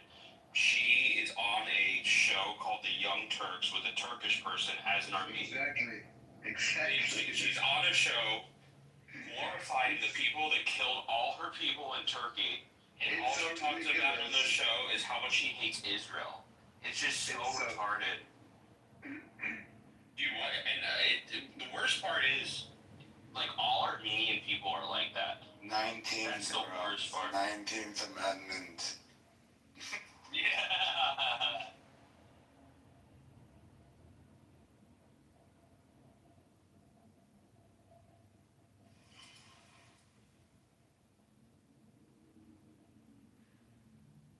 Sorry, I didn't make women different from men. Not my fault.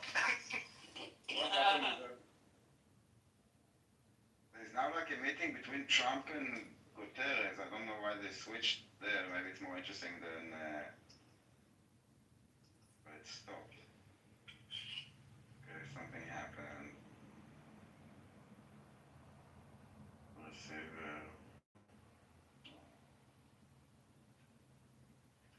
episodes.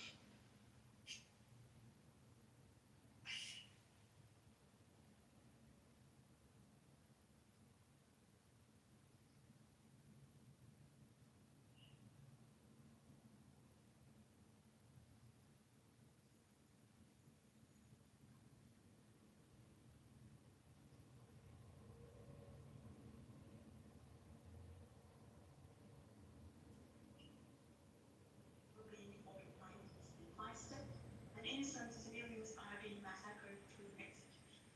Moreover, Israel is not limiting itself to Gaza and the West Bank. By launching attacks on Syria, Iran, Yemen, and Lebanon, Israel is also threatening regional peace. I'll be right back. Recently, an Israeli attack took place against a delegation meeting in Qatar. Oh, the poor terrorist leaders. No, that's so sad. Look, and I never heard about. Thank God that Erdogan is kind of reporting the news.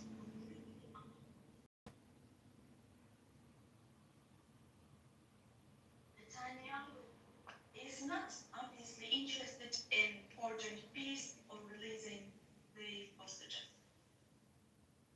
Not only Israel's neighbors, but all countries in the Middle East are subject to the Israeli government's reckless threats. And we must realize the following. Due to the increasing aggression of Israel in Europe and the West in general, the values that emerged after the Second World War have been important. The most fundamental human rights, such as freedom of expression, freedom of the press, freedom of assembly and protest, women's rights, children's rights, democracy, equality, and justice, have been shelled away. At this point, we all have to see the following truth, my friends. The Israeli government, driven by an obsession with the promised lands, is openly threatening regional peace and the shared values of humanity.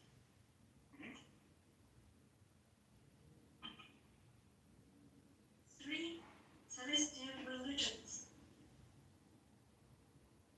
Jerusalem hosts all three celestial religions and a common inherited holy place. Al-Quds is holy for all three religions. This madness disturbs conscientious Jews. It fuels anti-Semitism around the world. We cannot continue with this madness anymore.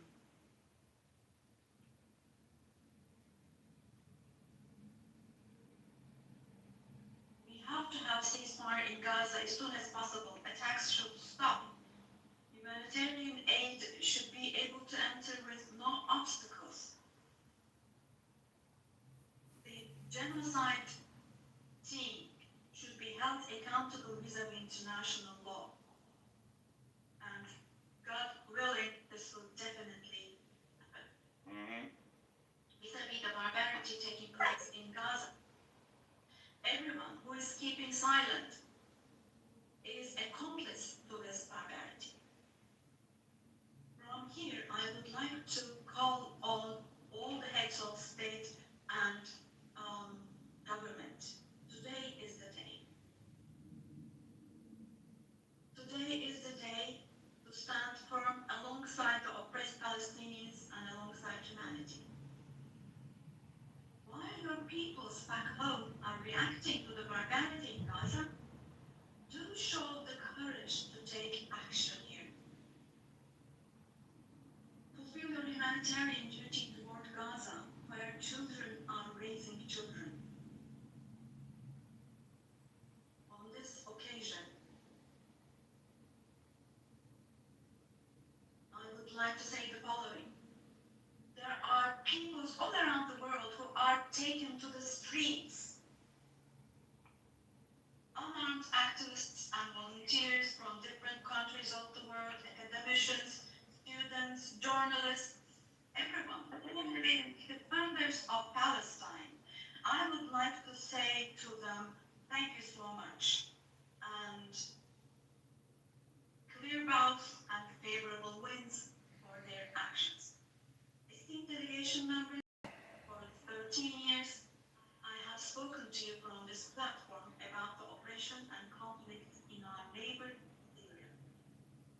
Just as I raised my voice today for the oppressed people of Gaza, likely for 13 years, I have also drawn attention to the crimes of the Syrians. Here I became their voice and breath as well. The persecution that caused the deaths of 1 million people and that forced millions more to flee their homeland has, thankfully, become a thing of the past with the December 8th revolution. Our Syrian brothers and sisters opened the doors to a new period as of December the 8th. I believe that the people of Syria who fought against a bloodthirsty regime will also be able to carry the victory they achieved at great cost to its rightful place, God willing. We will support with all our means the vision of a one and unified Syria with no forms of terrorism, especially ISIS, being present. Free Syria, where security is established, is what we want. As stability takes root in Syria, winners for sure will be all the neighboring countries, our entire region along the Syrians. And the brotherly countries in the Gulf. I would like to thank them for their contributions for Syria to recuperate. All the regional and international actors who share the same principles with us, God willing, we will continue with our cooperation with all those actors in the same manner. Esteemed friends, we hope that the nuclear issue with our neighbor Iran will be resolved through diplomacy as soon as possible. It should not be forgotten that our region cannot tolerate yet another cancer. Meanwhile, the stability, security, and prosperity of our neighbor Iraq are extremely important for the well-being of our region. In this regard, we attach great importance to strategic. You do realize that Lonzo and many other people in this room are more extreme than Stephen Miller. Stephen Miller, that's right, ladies and gentlemen. It's not Stephen Miller that's the problem in America. It's you that's the problem in America, because you're even more extremist than Stephen Miller. You're just at the opposite end of the spectrum. Through direct calls, we facilitated the exchange of several prisoners and corpses, and we worked to identify the modalities. He's fully cooked. He's a Haitian lamb. He's a Jew-hating, anti-Semitic, pubic hair-facing schmuck. He's a low IQ loser. I've been recording this loser for years and putting him on YouTube, and nobody cares what he's got to say because he's a low IQ moron. One is 155 times 1,000, Lonzo. That's a quick diagnostic. 155 times 1,000. Go ahead, Lonzo. Let's hear it. We have encouraged the parties from the very beginning to establish peace between Azerbaijan and Armenia. We are pleased that steps were taken on August 8th, steps that will enable the establishment of lasting peace between the two countries. I would like to once again congratulate the President of Azerbaijan, Ilham Aliyev, the Prime Minister of Armenia, Nikol Pashinyan, and the American President Trump, who contributed to this process, and I'd like to congratulate them. On this occasion, I would also like to state that the normalization process between our country and Armenia is progressing as planned. Within the scope of the Ankara process, which is another of our mission activities, we continue our efforts to resolve the conflicts between Somalia and Ethiopia. I hope that the parties will successfully conclude this genuine initiative as soon as possible. Distinguished delegation members, we have been implementing the Montreux Convention, which guarantees security in the Black Sea. And we have been implementing this convention impartially and to the letter for exactly 89 years now. We want to see the Aegean Sea and the Eastern Mediterranean as a basin of stability and prosperity where the legitimate interests of all parties involved are respected.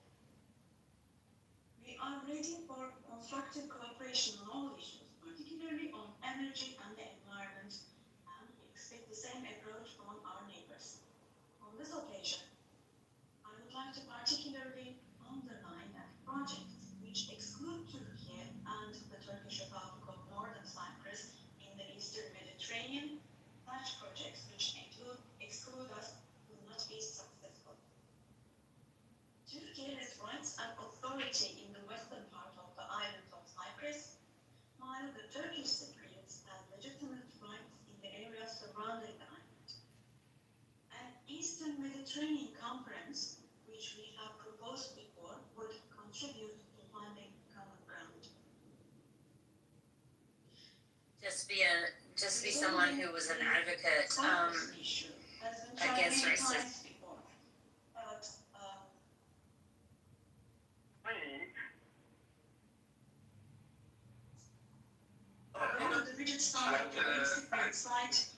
It was actually I saw a similar video with the Moors, but it was a bunch of black kids raiding a jewelry shop. One, I realize it's off topic. One more brief point of saltiness about this California guy. If he'd just come out as a Democrat, being like a full-throated running as a Bitcoiner on Twitter, I feel like he would have gotten a lot of love and support, and like that would have been great. Yeah. And now it's completely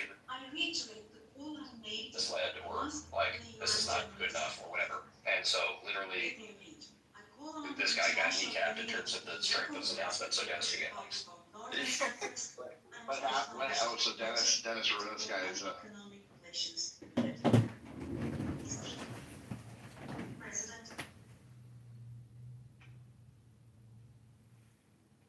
Distinguished members, in the coming period, we desire a new beginning and vision in Turkey-European relations. This should not be a vision that just said Impressions on his pre-announcement tweet. Mm-hmm. Even though he actually hurt the Yeah, but the quality of those impressions, I mean, sure, he could look at it that way, but the fucking comments betray any benefit he thinks he got, you know? Third party content, bitch. I am the content. He's playing the true. Yeah. Yeah, true. Once you realize that At this point, Calderon comes from a horrible family of politicians. We need Dennis Porter to ruin it. Yeah. Well, you're also like this. This is the point. Is we're all talking about Dennis Porter right now. That's what Dennis wants, and he got it. Yeah. And penis order. Penis order. Denny Portal. Ohano, I think it has worked. I think from David bailing out the plagiarism, like I think the last year or so has like moved the I don't know, sort of the tide and like the balance of like the average Bitcoiner pays attention to this now, knows that he's a clown and knows that he's cringe. I think they're still following, but I think that it's shifted pretty significantly. Before, a lot more people were okay with him and just quietly saying it, and now they're openly being able to say this fucking buffoon. He has 250,000 Twitter followers still. I understand, but significant amounts of money to his retard organization. I understand that like there's idiots like Gary Cardone and others, but I think like he's hurt his like again. I think for him it doesn't matter, but I think in terms of like how we view it, I think we recognize that a bunch of people that matter think that this guy's a buffoon.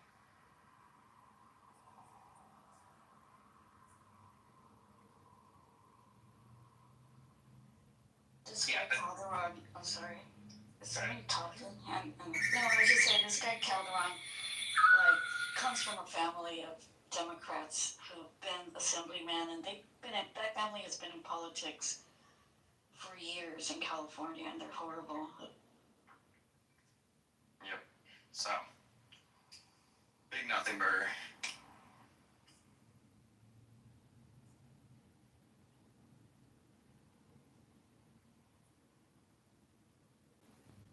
Everyone's so funny. It's like, I think the vibe is, whenever he pulls a stunt like this, maybe not so much for a lot of people in this room, but I get the vibe on Twitter is like, they're skeptical but hopeful that he's actually got something real and legitimate with some meat on the bones when he's like, maybe this time Penis Dorter is gonna announce something that's, you know, actually interesting.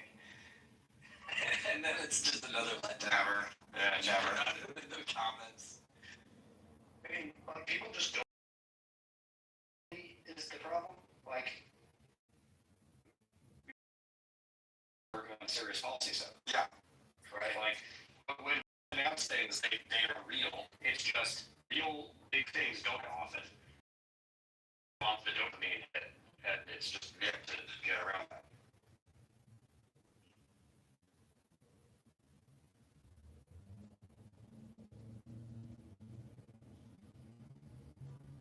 The constant search for dopamine is ruining our society. it's like, is he sort of like, you know, like back in, like, I don't know, 18, 19, probably 17, like there was like so much really woo, like we knew it was bullshit, but it was still fun to like read.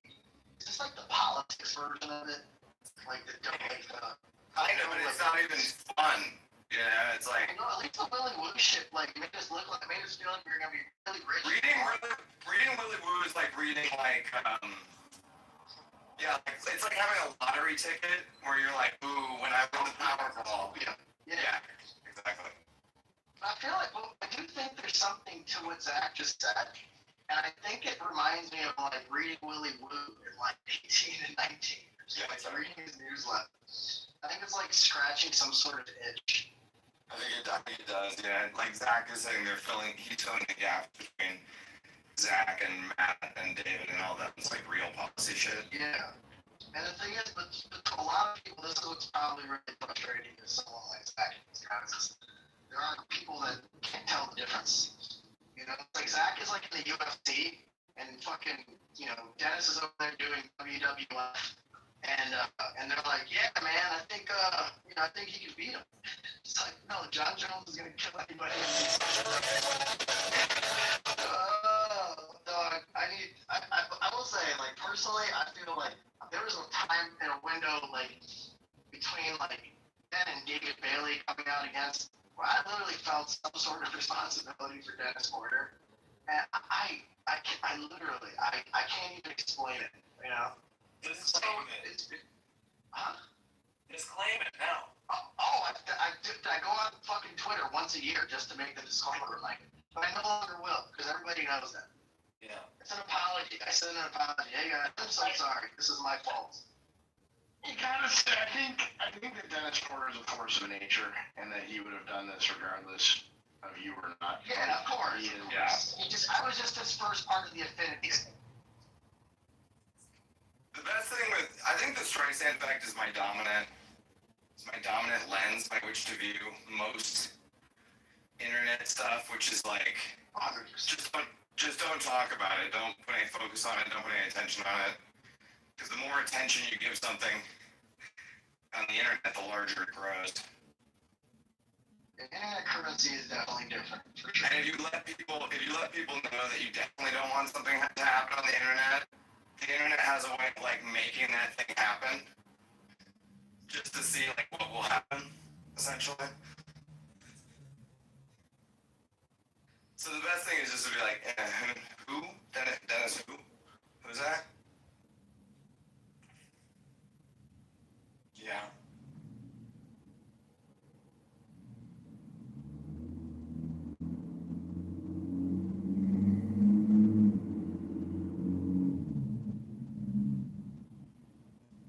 Speaking of Dennis Porter, can we talk about drive chains? No. It's been a while. Rejected. Are you mixing up your fucking Bitcoin retards? Oh, am I? Who was the... You're thinking of Henry. I'm thinking of Henry. I'll take it back. Yes. I think you're gonna let that hang for a while. Also, what are you guys doing?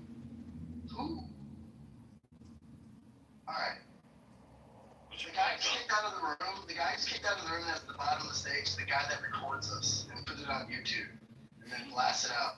What is that thing? Are we getting into your YouTube channel now? Also, can you guys either mod me or deal with the fucking chat also? Oh man, we got him again. We got him again. No, that guy left already and it was spamming the chat, but... No, it was him probably, because I just kicked him out of the room. Is it John Kitover? No, it's a guy trying to sell a course or something. I was reading that earlier when I couldn't remember. John says, you know what's extremely funny is my mom just texted me and asked me what was happening at 3 p.m.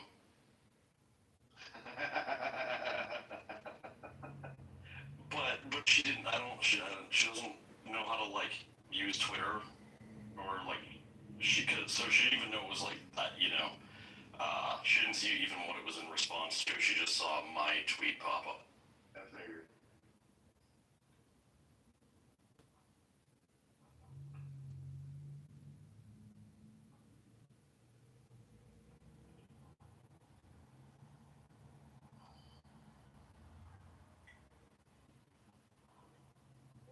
I don't even need anonymous now to do this. Very important announcement. I'm literally recording the room without an anonymous. Yes, very never spend the time to look who in the audience is. I think I know the answer, but is your mom talking about the fucking Dennis Porter thing? It was me replying to John Seth's tweet. This is a club of like the dumbest people in the world. Say, if that got to your mom somehow, To make fun of people she for being somehow is stupid, in the but sphere never of say anything influence of Dennis intelligent. Porter, then I definitely could. Sometimes you hear like, you know, it's more intelligent than the other rooms, but oh wow. Sandwich between that. Baby maker.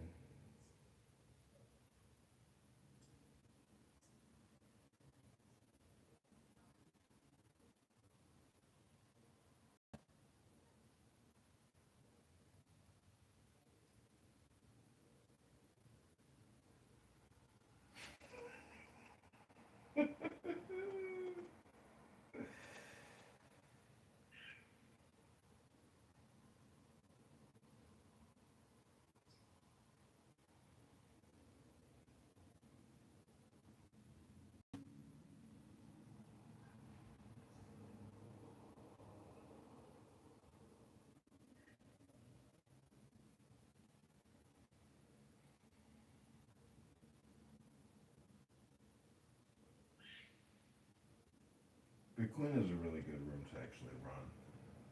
It's because it, well, let's see here.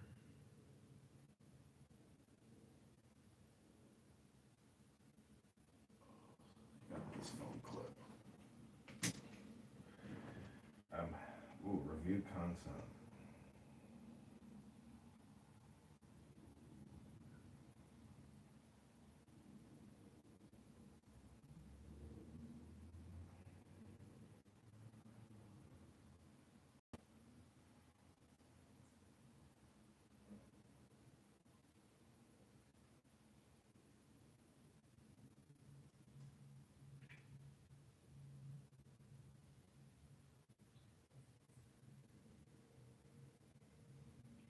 I created this content. I own the IP and copyright. This is a podcast.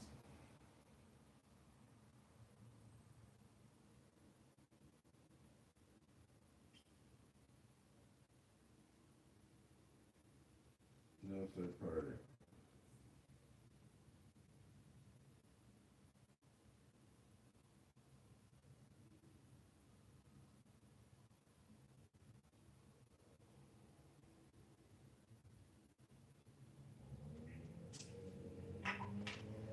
Take screenshot.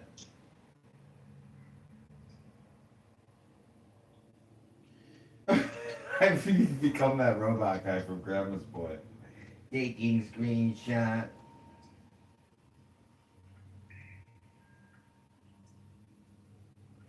Okay, this phone has been decommissioned. Candidate Congressman John Kitover, Second Lieutenant, Army National Guard Politics.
I've been getting paid on days off.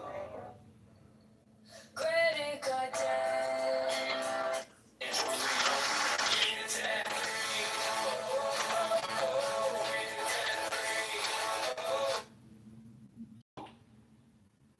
Oh, Dennis name dropped his friend that's running for California governor. There's a guy who might be running for governor of California who likes Bitcoin. Zach, how does it feel that Dennis is breaking more news than you guys? The entirety of the Bitcoin Policy Institute. Yeah, I'm just in awe. One day I'll get on his level. Instead of being at awe, I think you should start taking some fucking notes. I actually mentioned this, like I am doing executive media training, which is, I think, going to be helpful with news appearances. And I do think, like, we can do a better job communicating, but we're not going to do clickbait. You're all going through executive media training? Yep. That's awesome. I'm happy. That's really good. I think that will actually help you guys a lot. Stuff like that's always good. Fuck.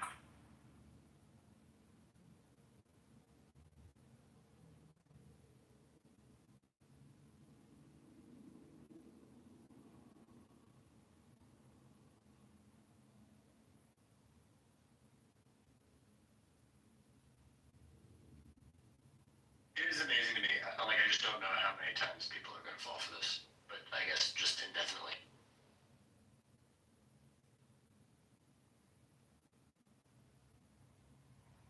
What is executive media training exactly? Is it just like development, like techniques? Like, what is it? It teaches you how to speak, not like Zach, if that makes sense, and communicate ideas in a way that they can actually be heard. And like, it's a lot of thinking about different audiences. And like, I mean, I do pretty well on like Bitcoin podcasts and panels, but like, I need to do better with mainstream news appearances and like talking to normies. Yeah, because you're really detailed. Like, because it's just layer training. You're gonna be detailed. Whereas if you're talking to media and fucking online peasants, you're gonna be able to say things in a way that penetrates very cleanly. Yeah, although I'm not really interested, I think, in online peasants like that. I know how to reach that market. All you have to do is say nice things about the Bitcoin price. It's the like non-Bitcoin normies that I would like to reach.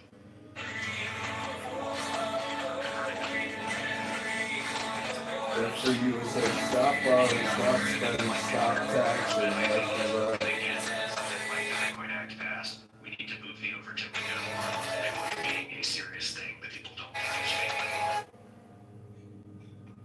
I think you might be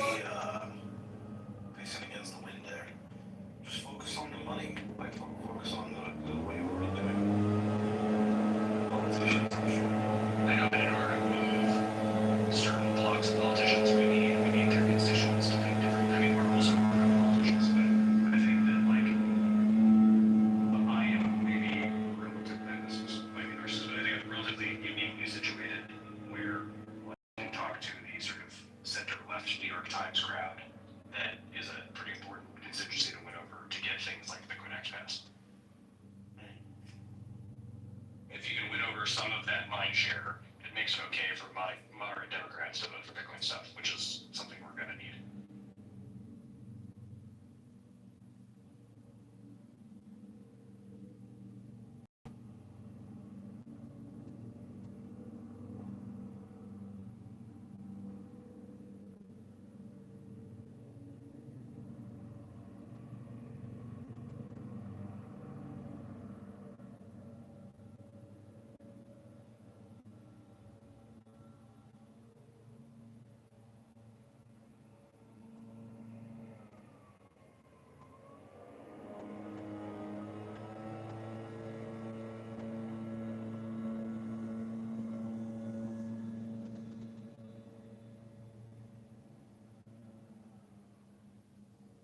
Do you think Saylor just had that innately, or do you think he went through executive media training? Saylor does not have that innately. Saylor is a fucking MIT rocket scientist. So you think he got the storytelling part of his thing through training? Yeah, I've had dinner with Saylor like almost one on four, and he definitely turns something else on when he's in front of the camera. The guy is one of the smartest people I've met, and one of the fastest thinking, let's say.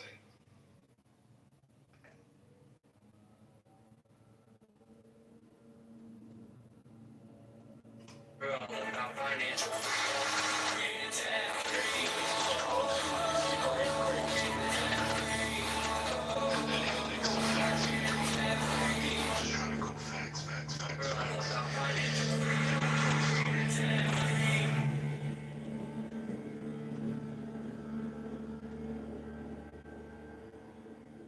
on your storytelling, Zach. It's definitely part of it.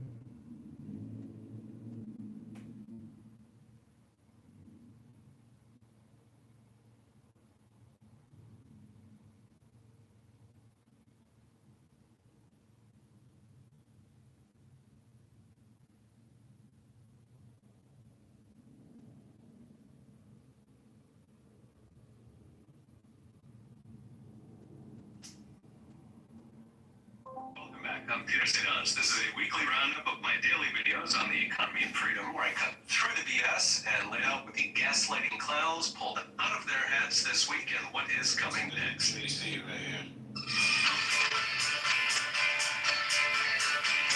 For the first time in Trump's new term, inflation surged last month, hitting 5% annualized, up from just 1.9 over his first 6 months. Sadly for legacy media, it was not tariffs, it was federal spending, with the deficit up 20% over last year. Last week, the now infamous Bureau of Labor Statistics announced inflation. CPI surged 0.4% in August, which is annualized 5% and double the previous month.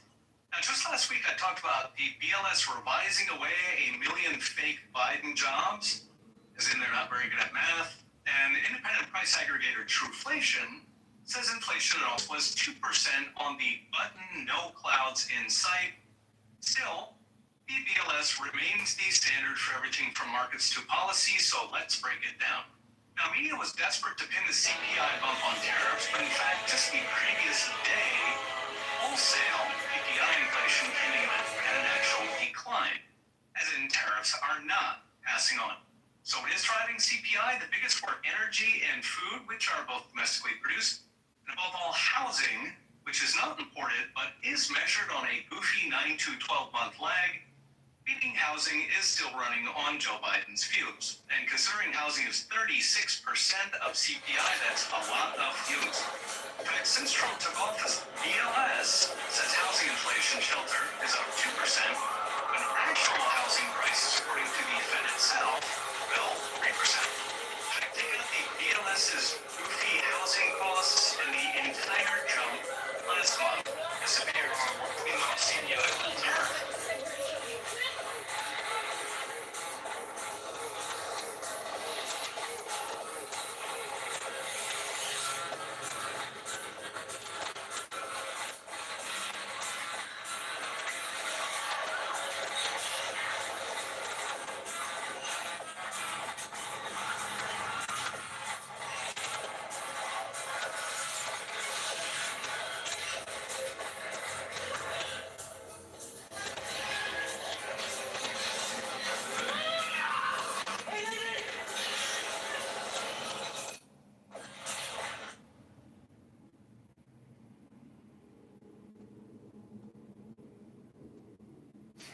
It's that guy John Kitover who sits here and fucking records us.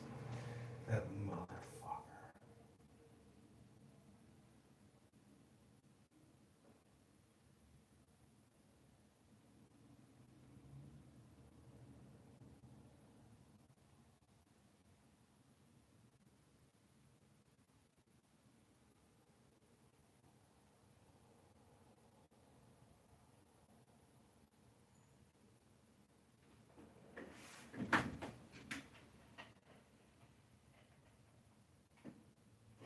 Getting my paperwork sent off.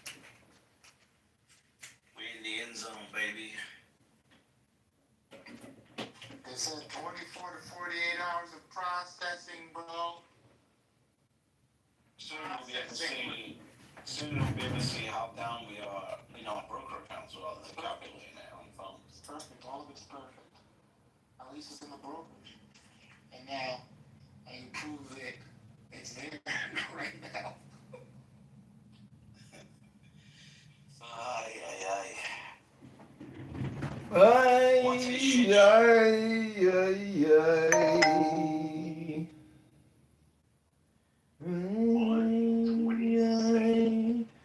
It's talking about backing up the fucking truck. I thought you were just saying your truck needs out of gas. I didn't say I was gonna fucking back it up for Naka.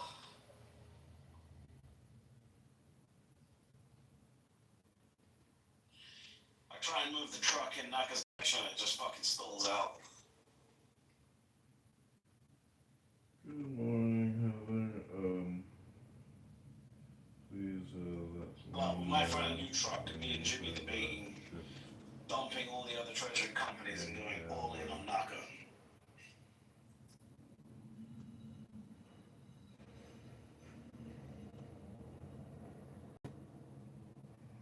City goes to 105, British. Yeah, I fucking hate the dude, you know that? I've never said that.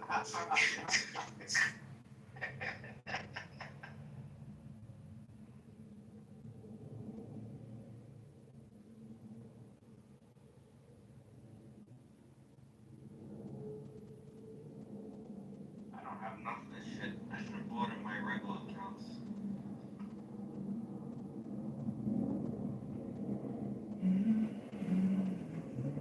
Enough what, Naka? Was he in the two pints? You got it for 50 cents a share.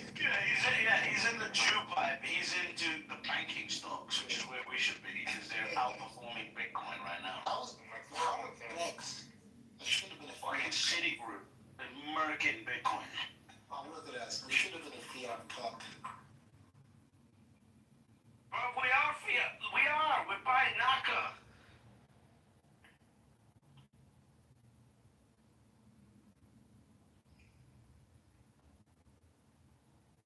We're clearly not cut enough. Exactly.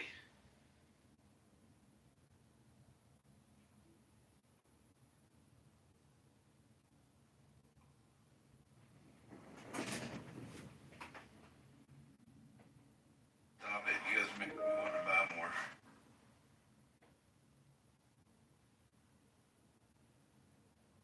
What do you buy more of? Naka or Citigroup? You know, if you were there, Holy shit. and they have a sticker, which you need, you might call that convenience. But you might also call that taxation. Because the multi-million dollar contract. We can't exit. What are you talking about? How can we use you as exit liquidity? The private equity firm. Coming up there. No, It's artificial.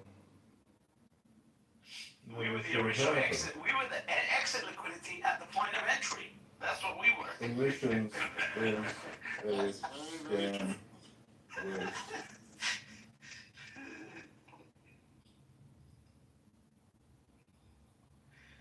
yeah, if you're there and they have a sticker, which you might call that convenience. But you might also call that taxation because the multi-million contract to the private equity firm is artificial and never should have happened. Emissions is a scam. I feel bad for that guy. You feel bad for a billionaire? He ain't no billionaire right now. I'll tell you that much. He's a billionaire. What billionaire? You know, if you were there and they have a sticker, which you need, you might call it convenience. Well, right now?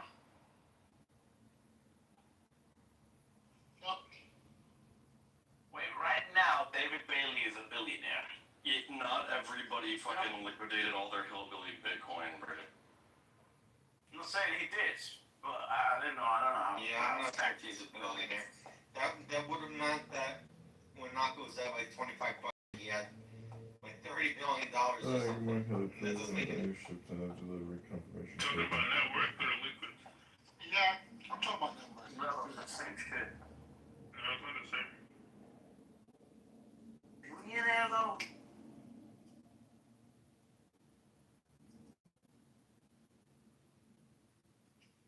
David Bailey just posted.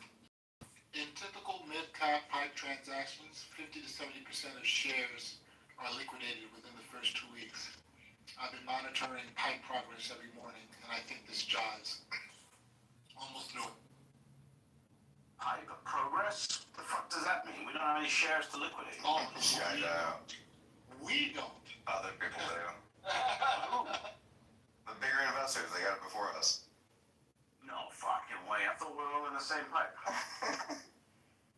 They got different pipes? We're in the SPV, which is like, you know, the gay pipe. We're in the gay pipe.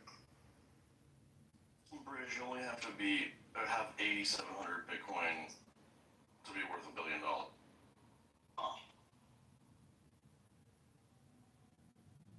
Only 8,700. Yeah, I only have like 7,500.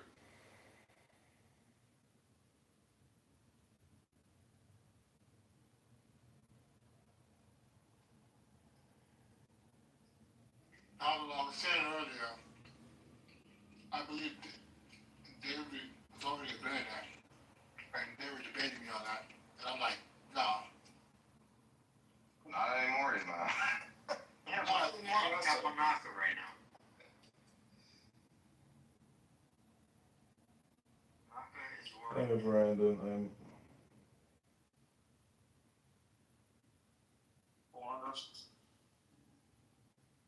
So how much of it does he own? Too large to do that. Is it possible? Good question. I have to look up his ownership share. Sorry for the trouble. I believe Barry. I don't think he's a billionaire. With all of his Bitcoin holdings and all the money he's already made seeding all of these other treasuries, he's already there. I bet you that David has. Let me think. He predates me. And he's a retard who's very aggressive. He has a couple thousand Bitcoin. I bet you like 3,000 Bitcoin seems right. Yeah, that seems right. So that's like 300 mil, give or take. And then Robert. no, David. And then what's his ownership in like how much much does he have UTXO? UTXO performed very well. So maybe he's got 100 mil over there. And then maybe he's got like 200 mil. So like 600. That seems about right. So when Naka was at its peak, he was probably a billionaire. But right now, he's at like 600. That seems right. He's at 600 now. Not his peak. He would have been worth like 30 billion. The Loser Show. He might have been on paper. Bitcoin retards. Never reads the book. More than half of his net When worth thinking comes from $1 his billion, personal how does it change my life for me? You're not keeping up with this ultra high net worth. So let's say he has 200 million in Naka right now. At, Oh my god. at $30 Naka, that would have been like 6 billion or something. Bro, how am I down 80% on Naka? What the hell's going on? What the hell is this? I see it at 127. When did you buy? Bro, I bought the last dip like 3 weeks ago. Oh yeah, you gotta buy the recent dips. Holy crap. Yeah, we're on vacation. I didn't look at the price come back. It's down 80%. That's crazy.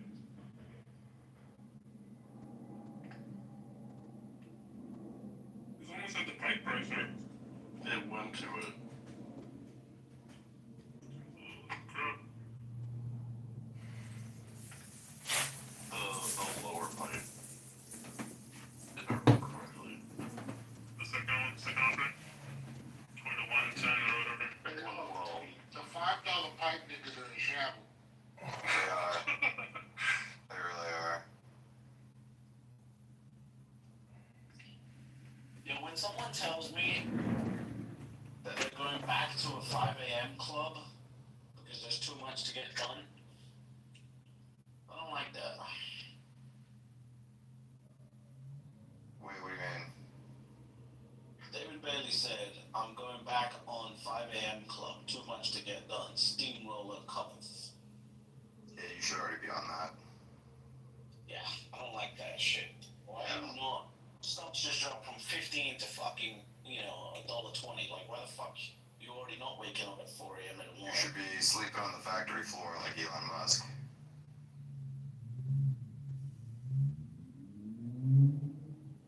There's no factory, bro. There's just schemes. You should be scheming at 4 a.m. He needs to be sleeping on the fucking scheming floor. You know what I mean? Get all the other schemers around you and sleep on the floor between them.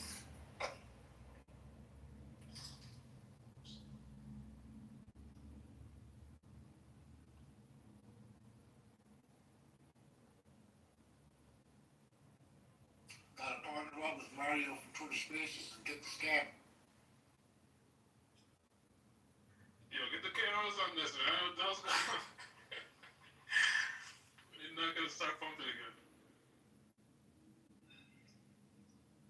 You know what we're all gonna learn? We're all gonna learn what I actually keep relearning, which is, what the fuck was it? Fuck that.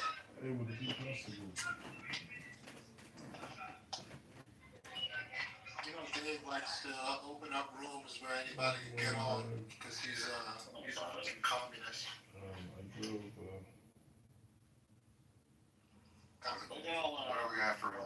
Canadians. relearning, which is step number 1, you buy Bitcoin. Yeah. Step number 2, you shut the fuck up. Dude, Jimmy, not anybody can anymore. It's easy to switch.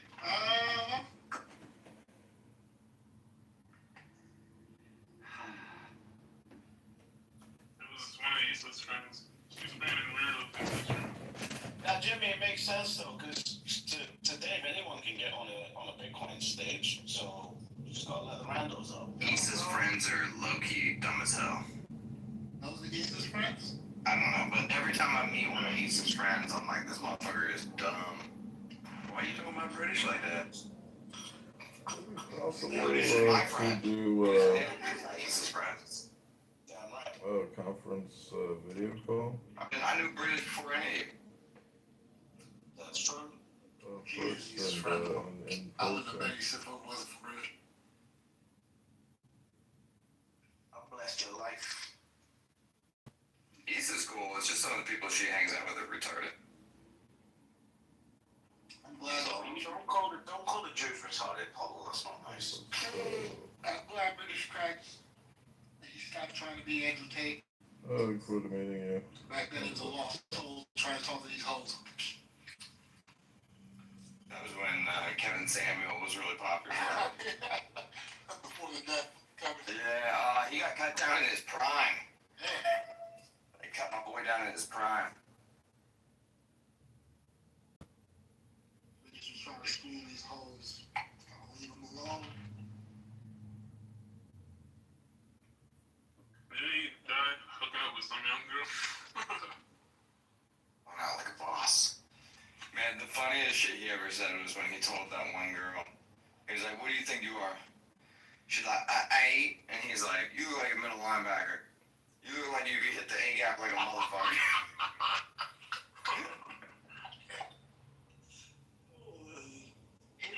God, was the most ridiculous shit I've ever heard. It's fun. It's so funny. So funny. Because I know the A gap. I know that's between the center and the guard. What was crazy about Kevin Samuel was the women that called up knew what he was gonna do, like, cause he did the same thing for every single woman, but they were all like in their head, like, I'm to me, and then he just make me do this. Please, right, make me do this. and then he just did it to every woman, just boom, boom, boom, knocking them all down. This is the most intriguing sword in history. It is Dude, he hit the A gap like a motherfucker. It's the like a motherfucker for me. Like, he's like, the reason it's so funny is because he's thinking like from a coach's perspective about her potential.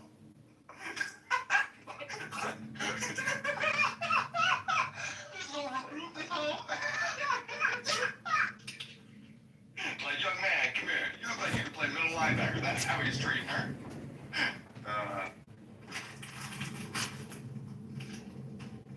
That shit is hilarious. My man was cut down in his prime. I mean, but it is, you know, like, giving all this advice, nigga, take care of your own heart, man. Like, take care of yourself, bro. You know what I mean? How you guys piping some chick, bro? Piping some youngin', bro. It was the Jews. You know? It was the Jews they got. One of the Jews, bro. He himself was a bum. You know what I mean? At the end of the day. How did he actually die? What was the actual? Nigga, he just had a heart attack. He died from science. Too much Viagra? He's probably taking pills because he's a fucking bum. He's trying to. Take a Cialis. Like that's like like you're a loser. You know what I mean? It was all nonsense. Well, listen, when you're a 50-something-year-old man and you're obsessed with pussy, that's loser shit right there. You know? It's loserish to be obsessed with pussy when you're 35. So it's really loserish when you're 50-something. Like, when you're 50-something, bro, I was talking with Jason Williams about this, and we both were agreeing about this, which is like, when you see an old guy in like a fucking Ferrari or a Corvette or something, and he's like, look at me. It's like, that shit is always sad and pathetic. When you're at that age, you're like 60, you should be like surveilling your land. You know what I mean? You should be like just like 1,000 acres and just surveil that shit. That's what you should be doing at age 60. But at age like if you want to be obsessed with pussy at 25, sure, go ahead. No, nothing wrong with that. But like at 55, nah, you're a loser.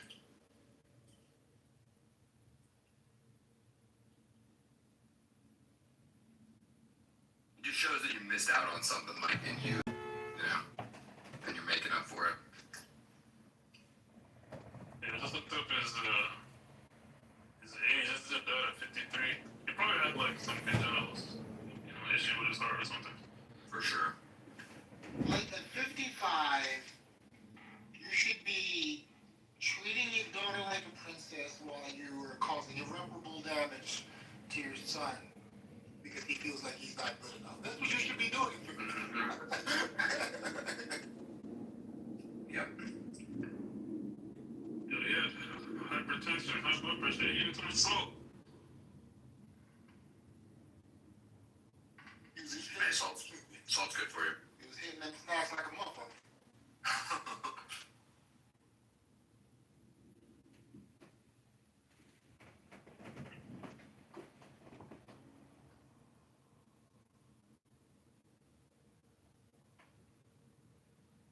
You ever see one time he had Nicki Minaj on there? And even he had her, Nicki Minaj. She was like on Kevin Samuel's show.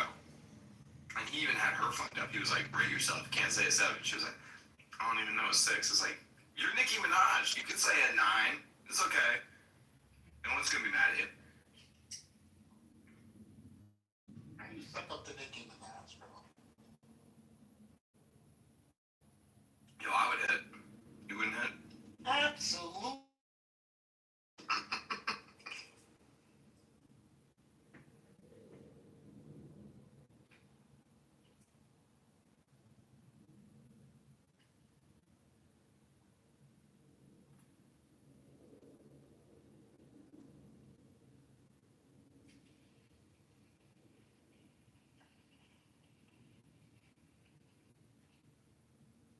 Harley, you ain't never had no chocolate. Relax. Say chocolate. It's the implants, bro. You see the implants? You want it. The legs don't match, Harlem. I think black girls are attractive. It just never happened, you know? Like, naturally never happened.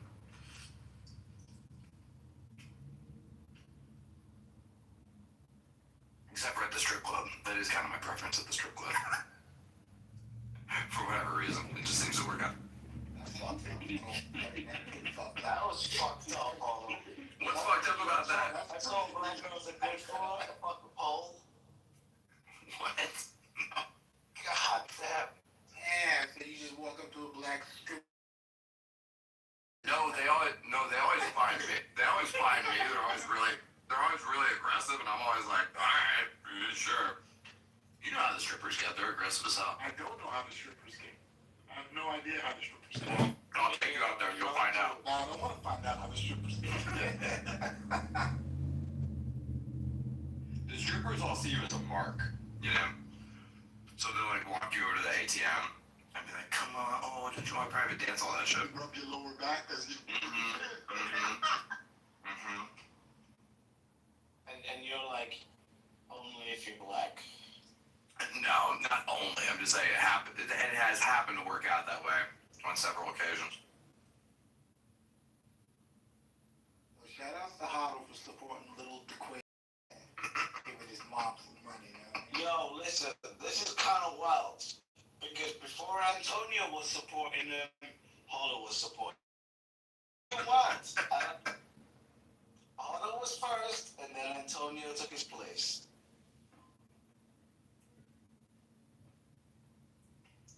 I have to say that the strip club does suck. I don't understand it. I end up going, you know, sometimes when people want to go, but it's kind of just pointless. You know? It's the opposite of fun. That's really not that fun.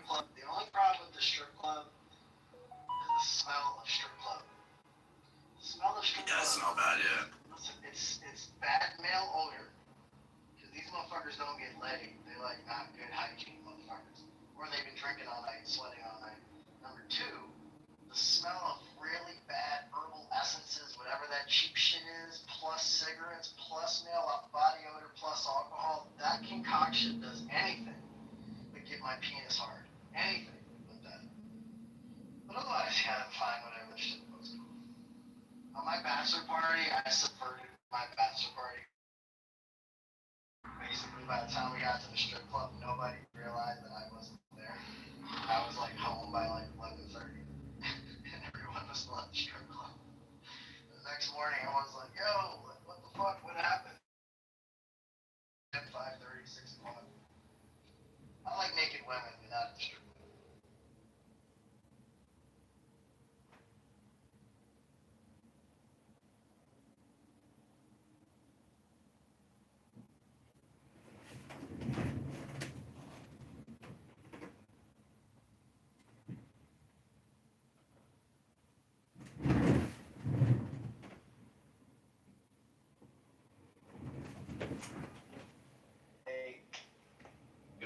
a strip club, but back then they had those free limos and they kept coming to me like buddies. And we ended up going to Sapphire. I'm sure you guys have heard of it. Wait, why would you assume that we have heard of it? The limo's only free on the way there, never on the way back. Do that?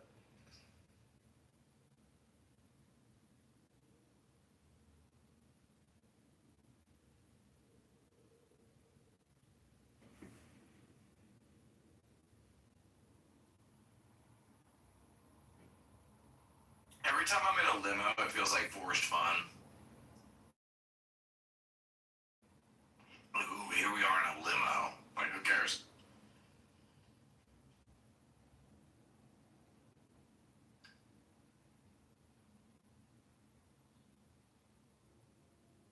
Just when you were young, kind of like, oh wow, first time in a limo.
said, like, if I do, she'll give me, like, $200K to buy a house. I was like, she'll give me $200K to buy a fucking house, like, as a down payment? He was like, yeah. I was like, and why are you not doing this? Like, why have you not jumped all over this shit? And he's like, oh, no, and, you know, this and that. And it's like, you're paying rent in Los Angeles. LA vibes, bro. Right, like, you're paying rent in Los Angeles. It's expensive as fuck. It's like, you know, $3,000 a month for rent, right? And you don't even, like, have a nice place to live. It's like a, you know, whatever kind of apartment. And, like, you broke up with your girlfriend. You got nothing going on. You don't really even like the people there. You don't really like living there. You know, your mom is willing to give you basically $250,000 for free to just fucking come over here and buy a house and shit. And he works remote. He could just pick up his shit and move anytime he feels like it. And the minute he does so, he doesn't have to pay California state tax anymore. So you get like, he makes like $120K a year. It's like you get to keep an extra like $9,000 of your money, or like $8,000 of your money. Like, bro, what is the? This is a no-brainer. And he's just like, yeah, I don't know, you know. Like, I don't know, man. I'm thinking about it. But like, bro, why is this like a thing in today's day and age where like so many people are so racked with indecision all the time? This is just such an obvious no-brainer, slam dunk, like, of course you do this, you know? There's no relationship. There's not really many friends. You got money waiting for you in the other city. Your job is remote. And you know people in the other city. And there's no income tax in the other city. Like, what is to be racked with it? Like, I find this, like, it's not just him. The reason I'm complaining about it is because I find this with so many males in our generation. And I wasn't even, like, I wasn't even getting mad at him or anything, but I was, like, trying to, like, compel him to action. Which is like, hey, dude, get the fuck up off your ass and just start making some things happen. You know? Just do some shit. It doesn't even have to be the right shit. Just do some shit. Just make some moves. But like, I don't know, it's like a millennial aged male thing where they're just like, oh no, you know, could go either way. And then they just sit there doing nothing. Why is that? It's like so common. Is he in tech? Nah, he's in hospitality. Does he smoke a lot of weed? He used to. I don't think he smokes a lot of weed right now.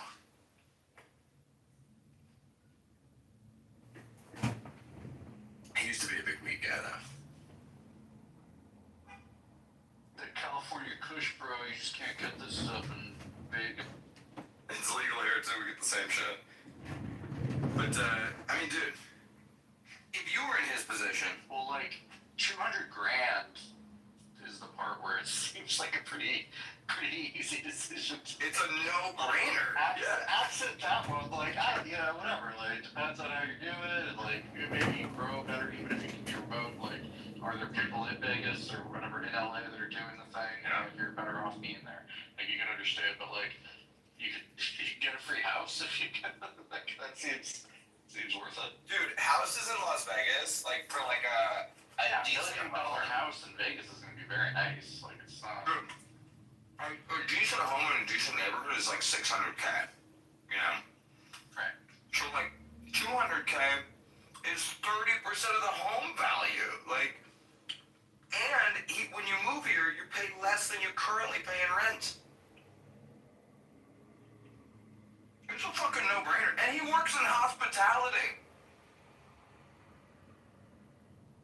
He's in the fucking hotel industry.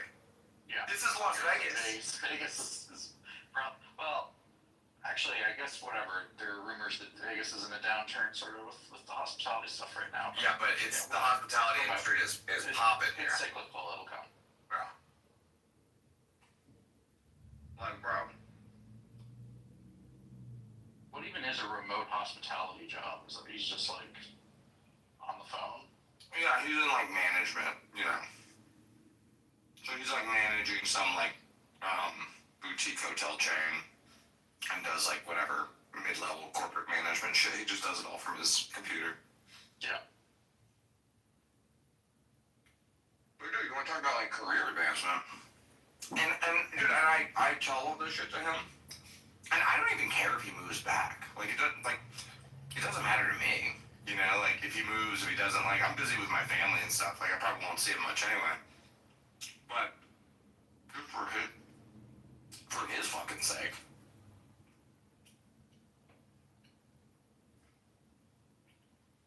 I'm telling you, dude, this is like common. It's really common. Young males just feel like they can't make a move. And it's like, dude, just make any move is better than no move. You know? There's a guy who's 37 years old. And I'm like, what do you really want out of life? Like 10 years from now, what do you want? You're 37 years old. Yeah, it's time to stop being a faggot. And he was like, I want to have like a family. And I was like, okay, well, I'm like, bro, you know you're getting kind of old, right? Like, I mean, like, yeah, like dudes can have a family whenever, but like the type of girls that are going to be available to you, you're not like a super rich guy. Like you make, you know, like 120 grand a year. I mean, he's like a decent looking dude, but it's like, you know, you're not going to get the same options of women that were available to you 10 years ago. And if you wait another 5 years, it's only going to get worse. And the average LA girl is going to be a lot less satisfied with 120K 37-year-old than Not at all. I also think him and the girlfriend broke up is because of his inability to do shit. Like, because of this inaction. I think she was like sick of it. Like, what am I doing waiting around for you to like make a move? Together? They've been together like 10 years. You know? Well, and he wanted a family? Like what? Right, that's what I'm saying. Like, you know. And he's sitting around kind of, I know, he's like racked by indecision about this and whatever, and I was like, dude, like, there's a reason you never, like, married this girl, you know? Like, for whatever reason, you feel like she was the one or whatever. So, like, I don't know why I'm so upset about you guys breaking up, because, like,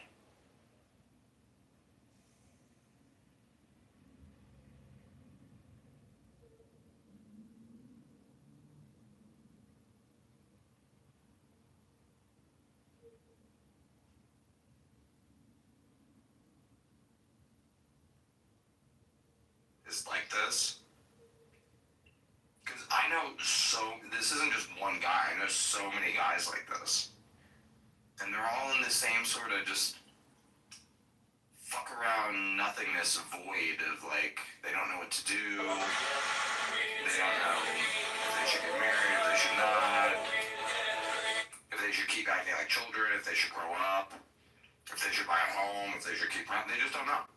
Everything's just on with it. We're all about financial freedom. There's so many people like this. I think it's like an avoidance of feeling like a failure. It's like if I didn't try, then I can't have failed, right? Like, so I'm just, I'm doing fine. You know, everything's fine. That's probably right, because they're not risking anything. Like, your 10-year, like, relationship breaks up and it's like, well, it wasn't technically a marriage. So you didn't technically get divorced. So you're not technically a failure.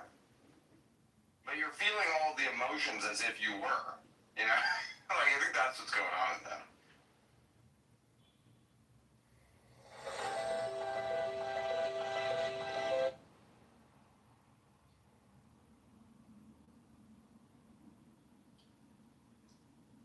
Feels like a good time to move, even if it wasn't to Vegas. Just like get out of LA. Yeah.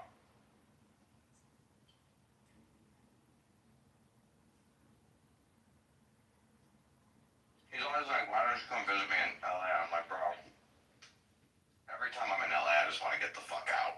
You're like, I was actually just there, but I was with my family, so you're talking about. Well, going to LA too is like, or anywhere in Southern California, it's very specific.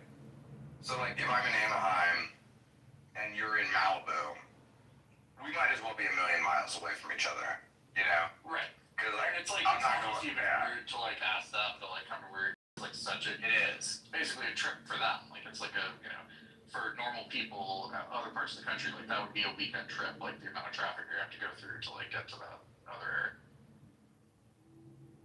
This is like a guy who like will be like, why didn't you hit me up, dude? And it's like, dude, because I'm at Disneyland with my kids, you know? That's the other thing is like these Peter Pan dudes, they don't understand like normal life, you know? It's like, this isn't like, we're not in college. I can't just like go have like, you know, 9 beers in the middle of the day with you. I'm like, I got shit to do. I'm like managing like little kids and a family and like my finances and like so many things, you know? Alright, 4 beers, bro. I really just want to like help like get these dudes out of their fucking dumbass fucking misery bullshit, but I can't do anything to change it, you know? Like this is a guy I've been talking to about Bitcoin since it was at $200, you know? For years. He's probably had 1,000 conversations with me about Bitcoin. Still no Bitcoin? No Bitcoin. Does he have some XRP at least? Dude, he had $300,000 from this like car crash he got into. He got like a settlement for like $300K. And he's had that shit for, I don't know, 10 years. You know? And it's still $300K. And I was like, are you not like investing in it or anything? He's like, no, it's just like in like, you know, whatever, like mutual, like what's that shit, money market accounts. I'm like, why? I'm so confused by all of the behavior. That I find really hard to believe. Like, I would just think he would have either spent it or have turned it into like a couple $1,000,000, you know? Like, no, there's neither. There's neither. That's the weirdest like result. It's just still 300K. It's very strange. He's like stuck. He's like committed to being stuck in place. And dude, it's like not hard. This is the thing that always like gets to me. It's like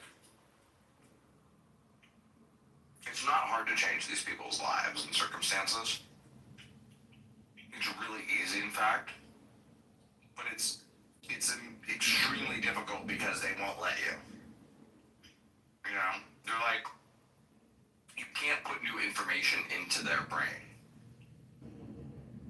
Like, I could go to you, David, and be like, dude, I just heard about this thing where, like, if you do these steps, you can get $500,000, like, practically for free, and there's, like, zero risk, right? And you would be like, what is that thing? And you would want to know if it's bullshit or not. But you would be genuinely interested in it, right? Yeah. If I came to the same person, like one of these people with that, you know, hey, dude, I know how you can get $500,000. They'd be like, oh, that's cool. Yeah, oh yeah? Oh, cool. Cool, man. They would brush me off, you know? That's the point where I'm always like, okay, what am I doing? What am I doing trying to help? I feel like he's probably gonna move back to Vegas. Like the free house thing just feels like hard to say no to. It is hard to say even if he is in this like, you know, inertia rut. I'm gonna I check in on this guy in a year. He's still going through the same indecision. Yeah, I mean, him having the 300K still at 300K though makes me a lot less certain that he is coming. He'll move back and then he'll be rough and he'll want to move back there. Because that's what happens. I have friends like that too. It's like they're stuck in the past and that's all they do is they want to live like this past like life they had like when they were in high school. And it's like they don't want to like, you know, advance their life. It's like you tell them about that's what's up with him. He's totally stuck in the past. He can't stop thinking about like all the all the good times and all this kind of shit. And I was like, bro, I was like, past. It's like you go on with your future and get. it's over. Yeah, I was like, that's what I was telling him. I was like, you got to think about the future. Like, what do you want your life to be like in 10 years? You know? Right, and they're just like, yeah, someday. You know, I'm just like, Right. my thing.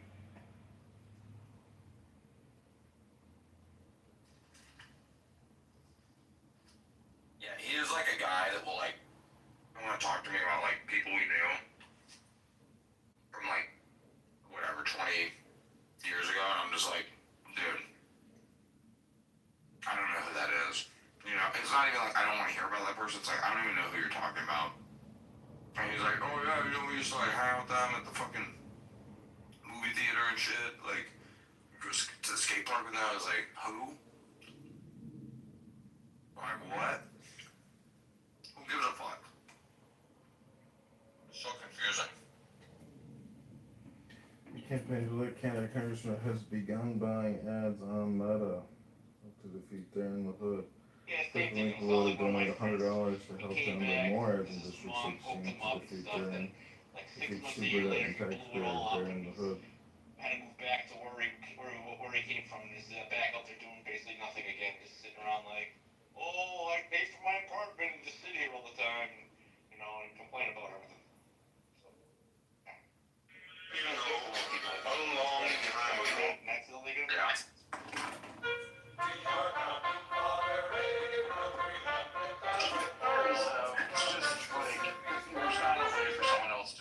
It's just literally you just have to start fucking caring. And like it's really not that hard to advance yourself if you just fucking show up each day. Like you don't even have to show up every day. It's like show up like 4 or 5 days a week. Like that's it. They just don't have the initiative to do what they need to do to advance themselves to the next level and to come like to the future and like, you know, get an actual career or something like that. It's like they just sit there and they want to live whatever life fantasy they live in. If this guy was my son, I would want to wring his fucking neck. Like, it drives me up a wall. It drives me insane. Very important. Like, if I had a son like this, Sir Isaac Newton. I would literally be going fucking crazy. Both his parents still alive, because that'll be the next thing. Their father, like, my friend, his father died. He just sits there and mourns his father now. Oh, I miss my dad. I wish I could talk to him again. That's what's going on with my friend. Yeah, his dad died, and he's just sitting there mourning. And I was like, bro, it's been like 3 years since your dad died, dude. Oh, Like, yeah. It acts like it was just yesterday or something all the time. I mean, miss your dad. Like, he's your dad. Miss him forever. But like, bro, you gotta get on with your life. It's not honoring your father to like. Your father sacrificed a lot for you to be born, and it's not honoring him to sit here and wallow in grief for years and years.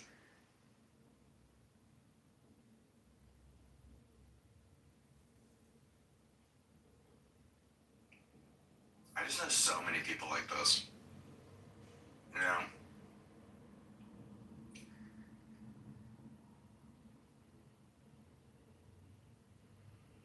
Did he play football in high school? Maybe that's what it was, too many hits to the head. No. Not even. Just skateboarding now, so still gonna have some good stuff. There you go. Yeah, you were the head on the rim. There you go. He was a popular guy in school. He was probably like the most. You know, this is the thing that's funny. Is like, so when I met him, he was probably like the most popular guy in school, and even just like being friends with him made me popular, like out of nowhere, you know. And my wife like has only known him as an adult, and she's like, he's such a loser though, you know. No, like you understand, like he was the man, you know. But like she's like, yeah, you think he was the man because he was the man when you were 14, but he hasn't been the man now for like 25 years or something. And I was like, yeah, that's kind of true. It's kind of true.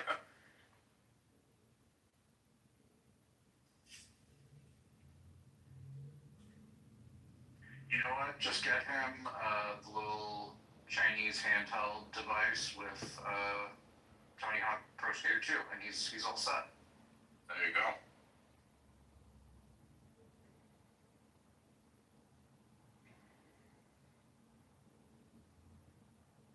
That'll keep him occupied for at least a week. Gotta beat the whole game a month. Man.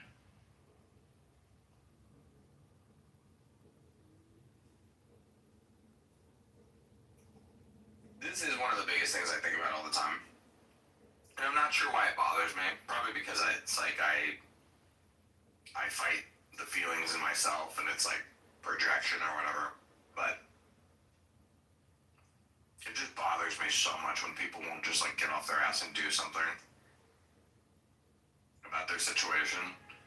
Like, just do anything. Just do it doesn't even have to be a good thing or a productive thing or a smart thing. Like, even doing bad things is better than doing nothing. You know?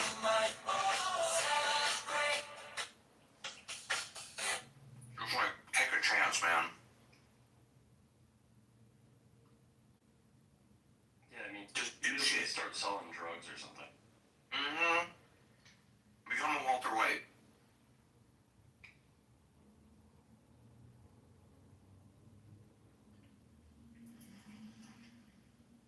Say my name. New adventure. Kelly. You know that from Breaking Bad, right? Yeah, I know. That was funny.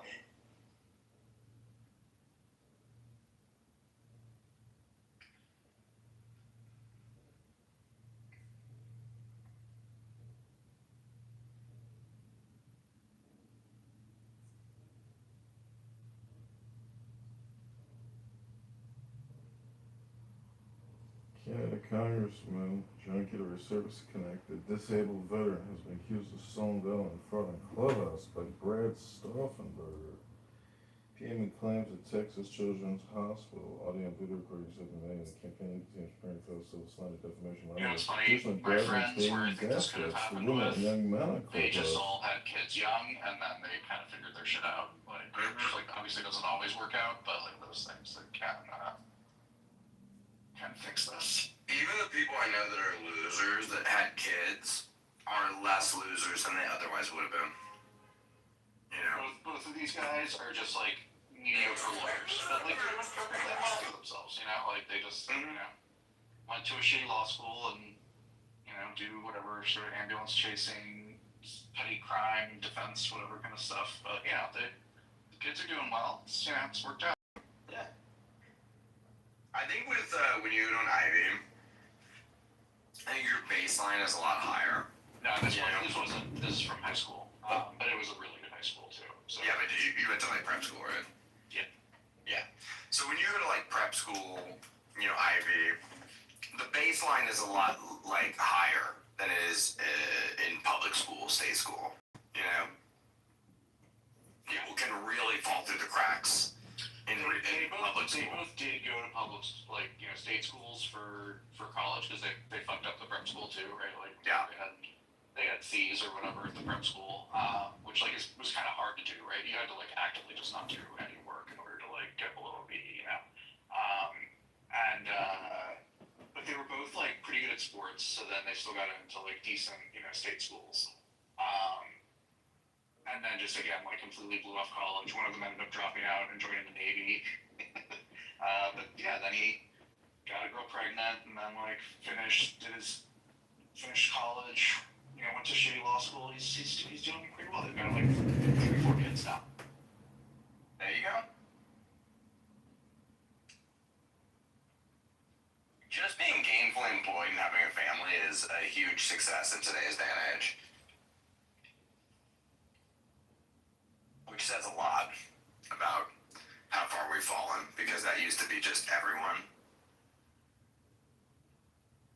Well, and to be fair, the other guy that was a part of this group, fucking OD'd. Like that's it. So those are the outcomes. It's like, you know, and like easily could have been them. You know, just they whatever got lucky on that, or didn't get unlucky on that. I guess is really the way to think.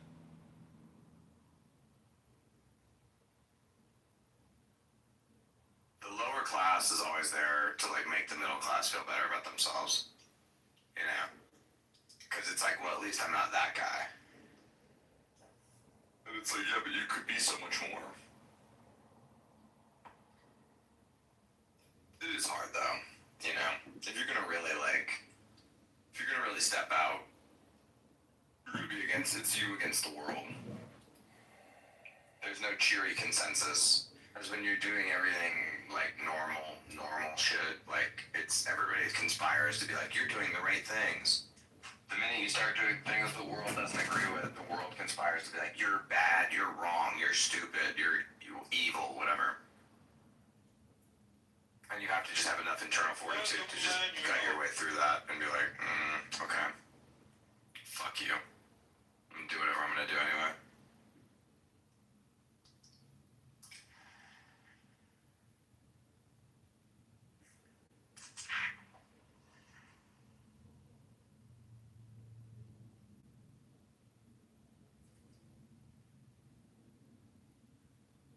Howl is live, should we listen to him? Is there gonna be anything interesting in it? Well, I wonder why he's live, I guess. Who's what? Howl. Oh, okay. He thought that I was live.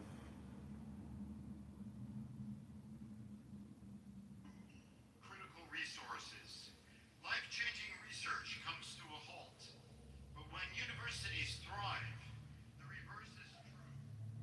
Students climb higher. Alright, Greg, I drove down to Peoria recently. We also do a conference video call first and in person.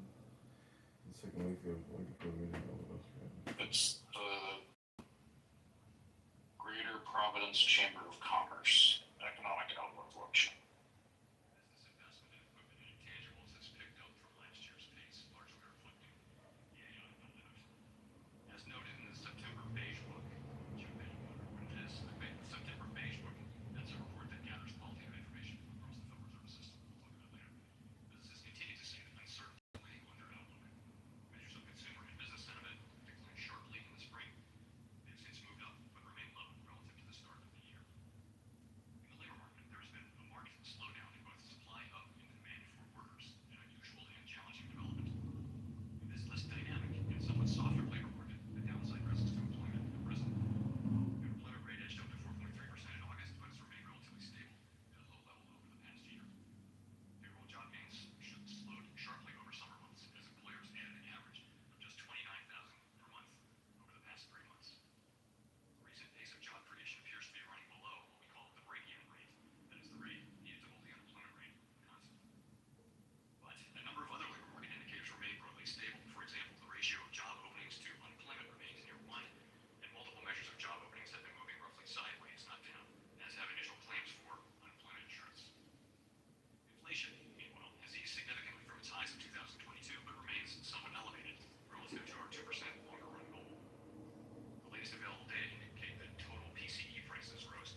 Last chance to pay before we send the vote to collections. Judged it appropriate at the last meeting to take another step toward a more neutral policy stance, lowering the target range for the federal funds rate by 25 basis points to 4 to 4.25%. This policy stance, which I personally see as still modestly restrictive, leaves us well positioned to respond to potential economic performance. Our policy is not on a preset course. We will continue to determine the appropriate stance based on the incoming data, the evolving outlook, and the balance of risks. We remain committed to supporting maximum employment and bringing inflation sustainably to our 2% goal.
Hello, County Congressman has begun buying ads on Meta Inflation really needs to moderate. to defeat Darren the Hood in Illinois 16. Click the link below to donate $100 to help John buy more ads in District 16 to defeat a super tax credit Darren the Hood. Very carefully, labor market data, growth data, inflation data, all the vast quantities of data that we get, and asking ourselves, is there a policy in the right place?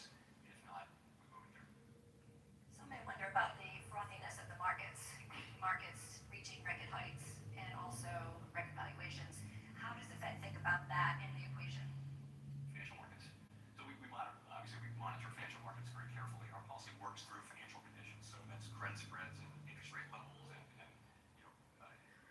equity prices in the aggregate that can affect spending, for example.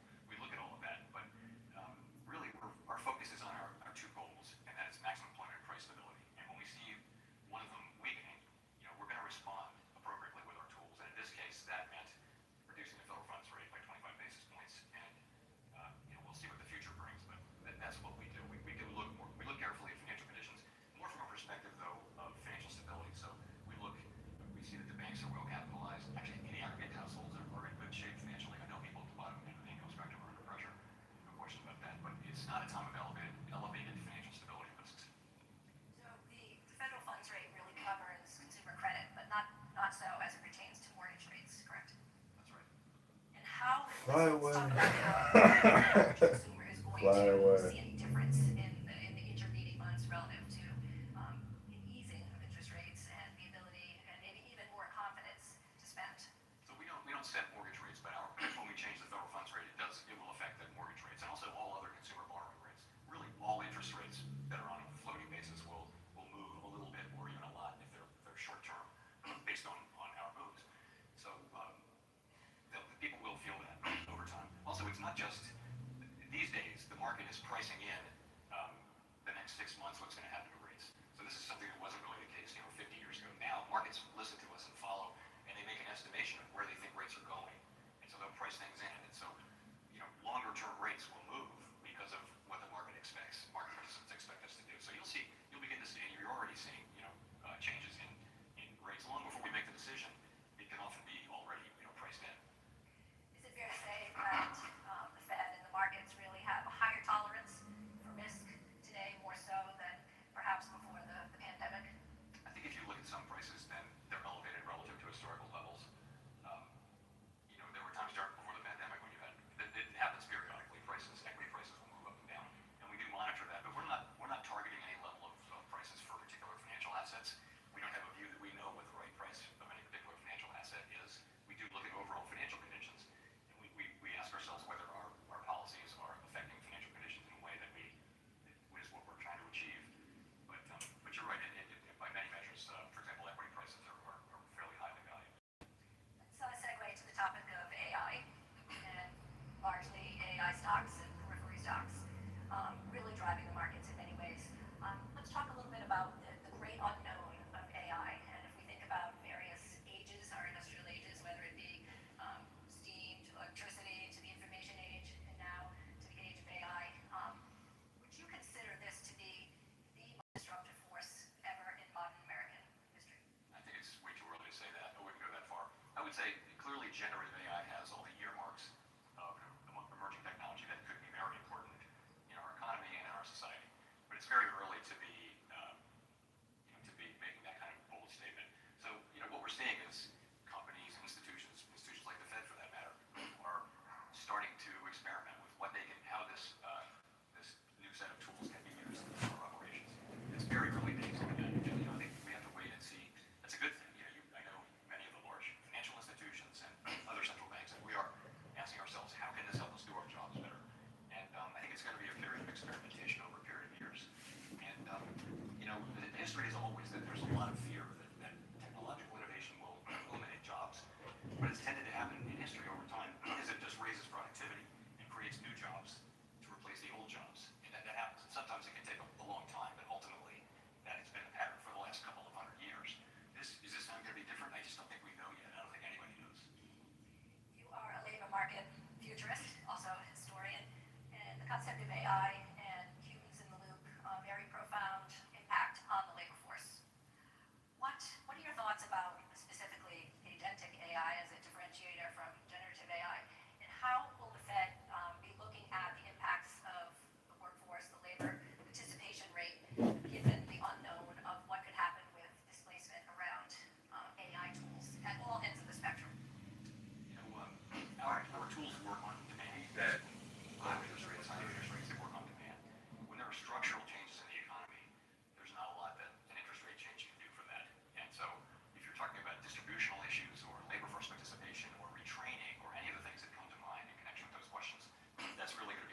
can say that some jobs are going to be phased out. Some jobs are going to evolve, and people are going to be further trained and that sort of thing, and be able to keep a job like that. And there'll be new jobs that come. And how will that balance work out, and what will be the timing of it? It's just quite hard to say. But how does that factor into the deliberations on a near-term basis? Things are moving so quickly, and the observation and the argument that artificial intelligence isn't just impacting those entry-level jobs and those quasi-unskilled jobs, but really tentacles reaching into highly skilled professions, whether it be finance, whether it be communications and media, whether it be healthcare, whether it be law, finance. So all ends of the spectrum, highly educated individuals down to more automated, more easily automated tasks. Sort of a really interesting problem for those of you that are studying labor market economics. How do you approach that? Well, a lot of what we're doing with our time is trying to understand the current position of the economy, what's actually going on in the economy today. Pardon me. So part of that is hiring rate has really dropped. Job creation has dropped very sharply. So what are the factors? So I mentioned earlier, I think, part of it just is there's a lot of uncertainty about the direction of public policy, and so companies are holding off. They're not hiring, and when you don't hire through attrition, your labor force shrinks, and you save money that way. That may be a way of passing on tariff costs. It may be something like that. So that's happening. Lots of questions around whether AI is a major factor associated with the relatively low hiring rate for people just graduating from school entering the labor market. And people are doing studies on that. And I looked at one from Stanford, another from the New York Fed last week. And the sense of it was, we think we could find some evidence that generative AI is having some one of the reasons here, but we can't really say it's the main reason. And we have our Jackson Hole conference every year in Jackson Hole County, and we had some great labor economists, and one of the big debates was what's going on with AI, and it was a professor from, I want to say, Columbia, who just basically said, there's no evidence that this is acting any differently than her view was, not acting any differently from other technological movements, waves, and so I think she would be more at the end of an optimist, a techno-optimist. We've all, there are books out there that will tell you the world is ending, and but I don't think we know. Again, I think we're going to see how this evolves. And again, if it does turn out to be something where labor force participation declines in a way that creates social difficulties, that's going to be something that legislators and the private sector will have to address. We just don't know that yet. Over the weekend, I read where you had been discussing just maybe like a hard reset about Gen Z and college graduates and any possible disruptions in trying to find jobs. So Gen Z would be those born between 1997 and 2012, roughly ages 13 to 28. What are your thoughts on college enrollment? We'll talk a little bit about labor disruption in just a minute, and Jackson Hole, because I know that's a favorite of yours, but a lot of individuals in this room today may have family members that fall squarely in that 13 to 28 category. What would you say about that? I mean, again, we all see the data that it's just gotten tough for people just entering the labor force to be hired. But you remember, the overall national aggregate hiring rate is at a very, very low level.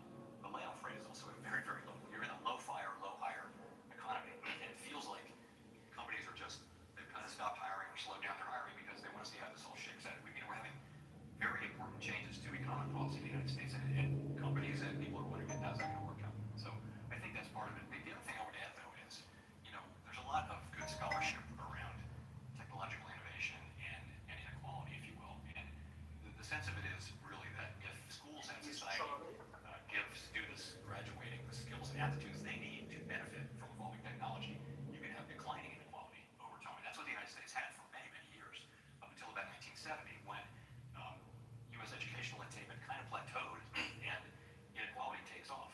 So it's really down to having the skills. So kids who come out of school today with technological skills and can work with this new technology, they're probably You're the son of a puppet. If you don't have those skills, though, you're increasingly left with less attractive employment options. So in a way, it's an educational issue.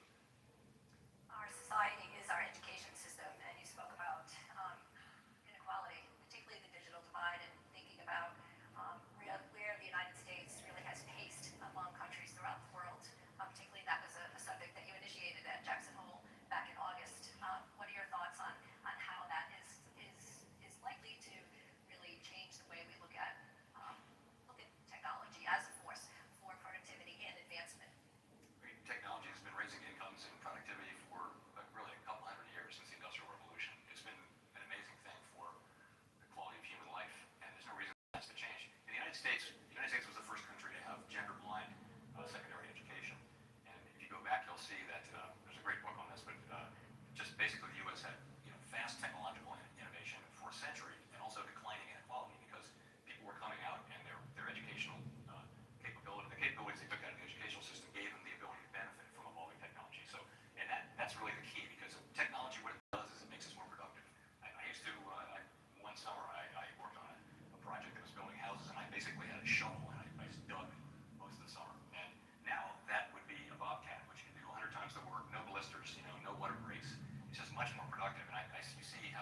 Jalen Hood lied to you about the safety, effectiveness, usefulness, and purpose of the COVID-19 vaccine. Jalen Hood is a failed leader, big pharma pusher and skimmer. Dan is a puppet, just like his father.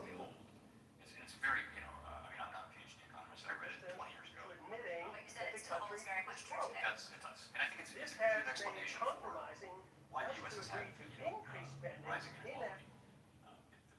This is their thesis, and I think they call it skill-minus technical change. So you need skills to benefit, but if you have those skills, then technology makes you more productive, and that's what we need. Incomes can only rise if productivity is increasing. We're sort of working as many hours as we can work now, so it really is down to how much output can you have in an hour, and that's productivity. So I would recommend that. I'm not getting any royalties for that. But by the way, Claudia Golden won the Nobel Prize for her work about 2 years ago, so I'm not the only one who thinks this is good work. Chair Powell, let's move on to tariffs. This is an issue that confronts the business people and here with us today. You addressed it very briefly in your opening remarks. You indicated that you believe that the costs of the tariff movement is in fact more transitory than embedded in supply chain. So I think we would appreciate hearing more about how the Fed thinks about evolving tariff policy. So we're now collecting a good bit of revenue. The government's collecting a good chunk of revenue, $300 or $400 billion a year pace. The question is who's paying that, and the candidates for paying those tariffs would be the exporter, the foreign exporter, or someone on our shores. It could be a company or a retailer, or someone who's using the imported product to manufacture something, or the end consumer. And so so far, in its incredibly early days, it doesn't look like the overseas exporters are carrying the bulk of it. It looks like it's that middle group. It's retailers and it's importers, and they're not passing along to consumers that much of the cost. So the actual effects on inflation have been quite modest so far. It's really not. It's a small amount, but I mean, for example, I mentioned that core PCE inflation is 2.9%. Maybe 0.3 or 0.4 of that is tariffs. So it's not the big factor. It's not a big inflationary thing, but it is something that is driving up inflation a bit. And the question is, are companies then are they going to eventually be able to pass that stuff through, and then that might drive inflation up a little higher. So we've been watching this since the beginning. Half our mandate is inflation, and I would say that the pass through to consumers has been later and less than we expected. How much of that will continue, I don't know. The responsible thing from our standpoint was to watch and wait because it's our job to make sure we don't make a mistake on inflation. Well, that was my question. Do you imagine that is going to change where the cost of tariffs will be more deeply embedded and passed on to the consumer? What do you see as... Our forecast, and I think almost all the forecasts are for there to be a one-time pass-through, which will go through the end of this year, well into next year. And then by the end of next year, the one-time increase from the tariffs will be done, and you'll be back to the non-tariff related inflation, which should be much closer to our 2% goal. That's almost everyone's base case. It's actually our job to make sure that that's the outcome, though. So we can't be in a situation where we're just going to assume that. We can't leave that part of the goal unguarded. And so that's why we've been careful about cutting. We didn't want to cut too early. I mentioned in my remarks, we cut too early, we may find out in a year that inflation actually wasn't under control and it's back up to 3.5 or 4%. No one thinks this is the base case, but that's the risk of cutting too early or too much. Of course, the risk of cutting too late, as I mentioned, is that we unnecessarily, the labor market goes unnecessarily. There's no risk-free path, and it's a very difficult policy environment when your two goals are telling you two different things. You've got to make a compromise, and we really haven't been in that situation for many, many years. It does happen, but it's happened now, and we'll manage our way through it. But we sort of have to look at both of them as equal. We can't just say we're going to do this one and not that one, unless this one is clearly a greater risk. And now they're coming into closer balance, I would say. We do see meaningful weakness in the labor market now, very low job creation. The unemployment rate's still low, though, and the quits rate is low. And a lot of things suggest that the labor market has reached a kind of unusual stability of much lower demand and much lower supply for workers. It's a really unusual kind of a balance, if you want to call it that. But nonetheless, we think it's downside risk. If you could elaborate, what are some of the factors that are leading to depressed demand for labor? So depressed demand for labor, based on surveys and talking to people who are doing hiring, a big chunk of it is that they're just unsure about what to do. Businesses, and I'd love to talk to people after this. Businesses don't want to do a lot of hiring. They may be postponing major CapEx, major initiatives, major acquisitions, and maybe they'll replace workers who retire, but they're not looking to grow. This isn't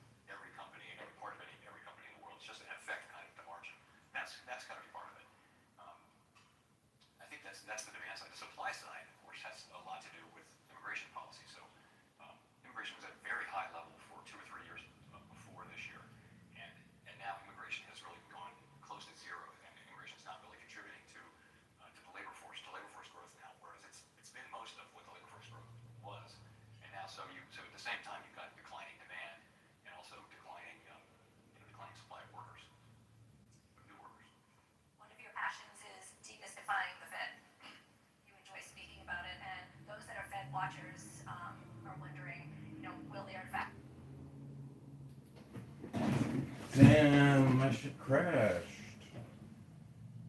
Couldn't take it. Well, maybe it's a good time to end all this. This is Candidate John. Go to johnforcongress.com. Thanks for being here.